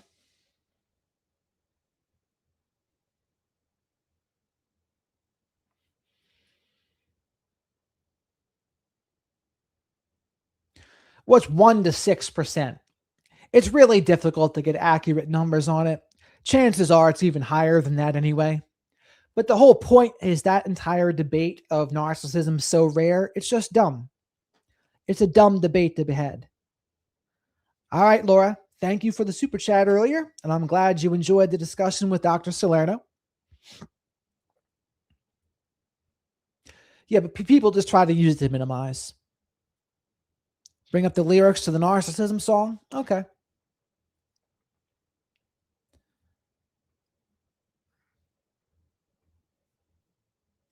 I got to open up a new tab here.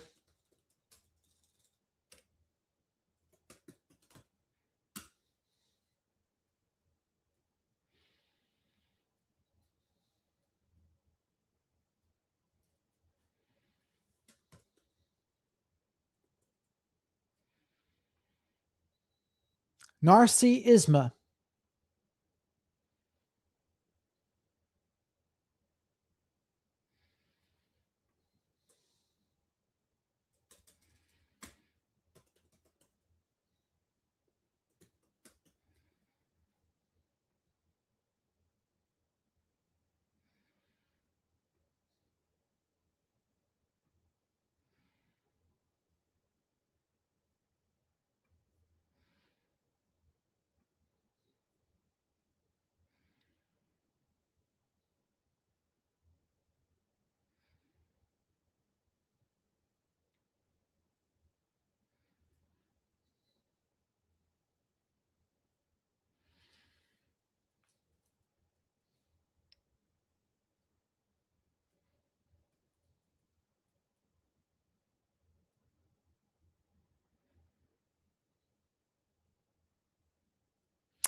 I might have to pull it up on freaking ChatGPT. Yes, please remember to like the video while you're here.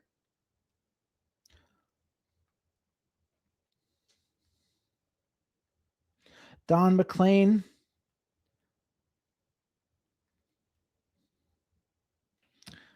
Google let me down with that, fellas and women and ladies.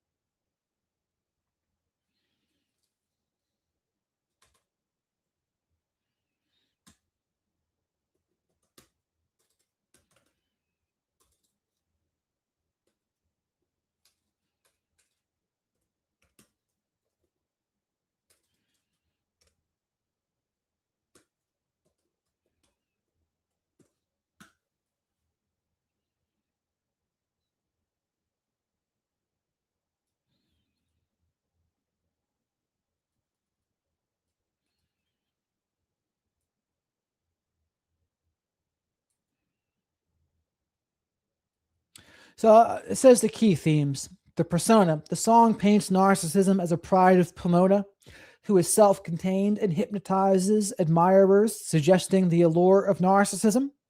Delusion and control.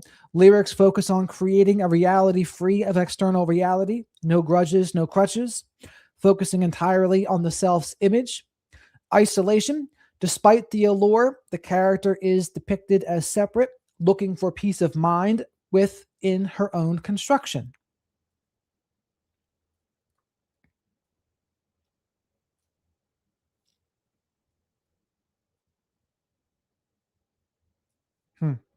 Okay. That's what they had to say about it.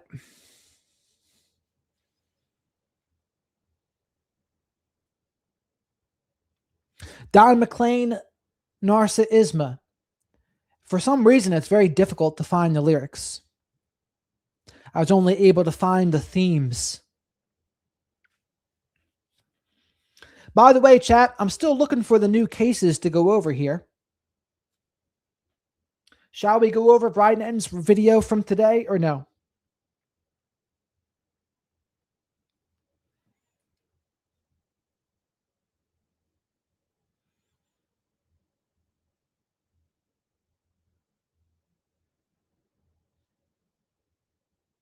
I think we decided to not do the chat on the screen for privacy. For privacy, for the Brits. The Brits like their privacy instead of privacy. I like the way the Brits say certain words. Controversy.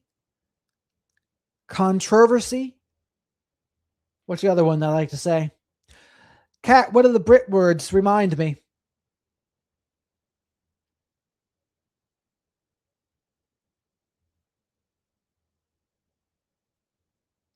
There's a few.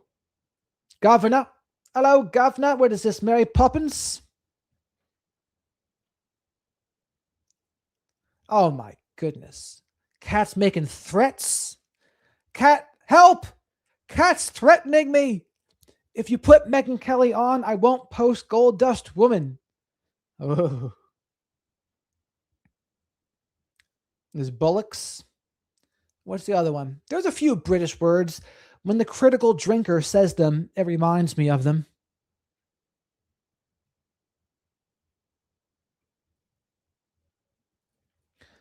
Hi, please help me decide to code. My ex-husband sent me a box of trinkets he kept from when we were friends. I never gave any of those things that belonged to me.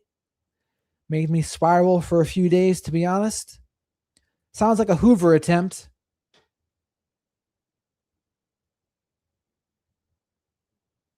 Sounds like a Hoover attempt to get you thinking about him, and it worked. I wouldn't engage if you think it's a... I mean, I'm here. I am talking out of my ass because I don't know what your situation is. Is this a narcissistic person or who is it?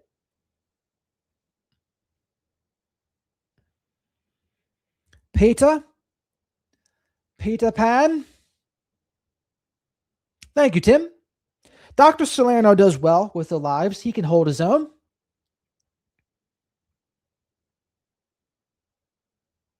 I think I would have even gotten more views if I had him on for Brian Etten or Ashley Banfield or something.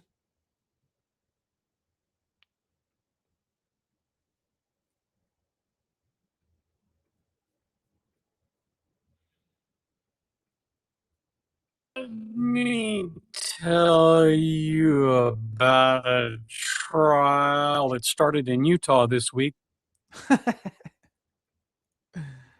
My goodness gracious. You hear that?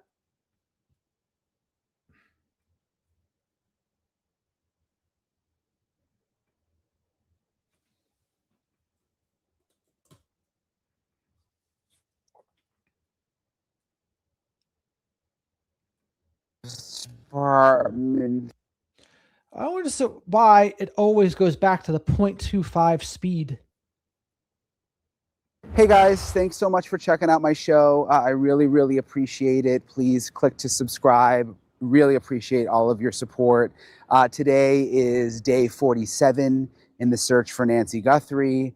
It is Thursday. And I've been thinking a lot about, there's been so many theories out there about what happened to Nancy.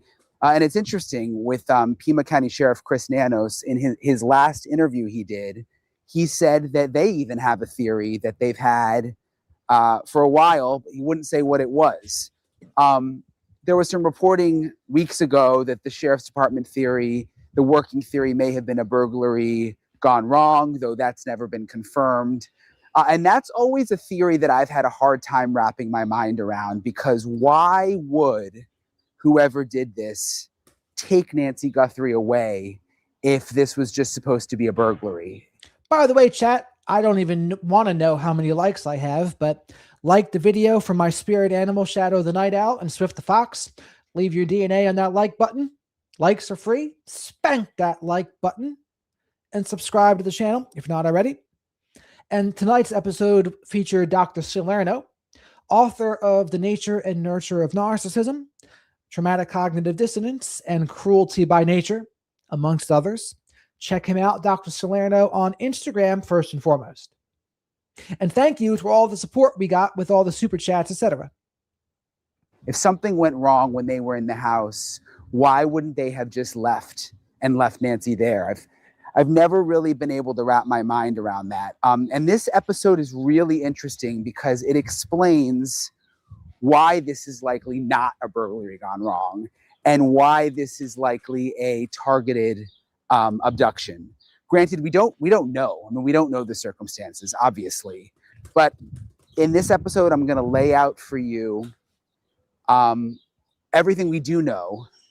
And some of it starts to make a little more sense. I'm joined now by Morgan Wright, and I want to read your whole bio.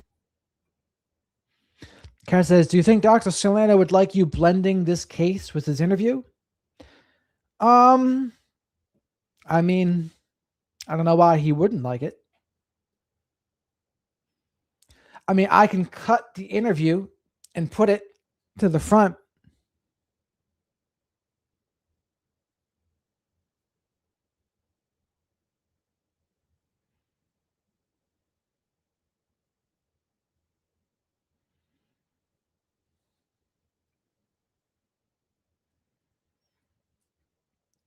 I mean, if it really becomes a problem, I can chop it. But I mean, what do you think, chat? Am I doing a disservice by talking about this afterwards?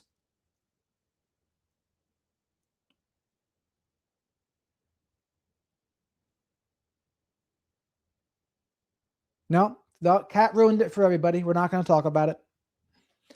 So we'll have to talk about it tomorrow.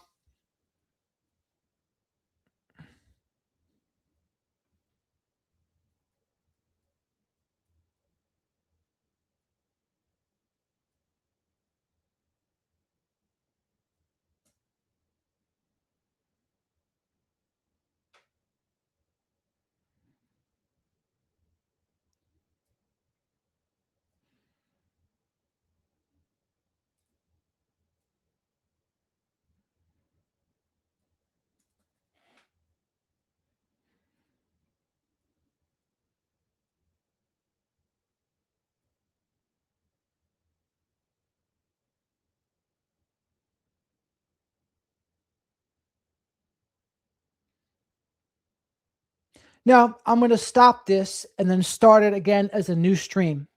That's what's going to happen. So over and out for now.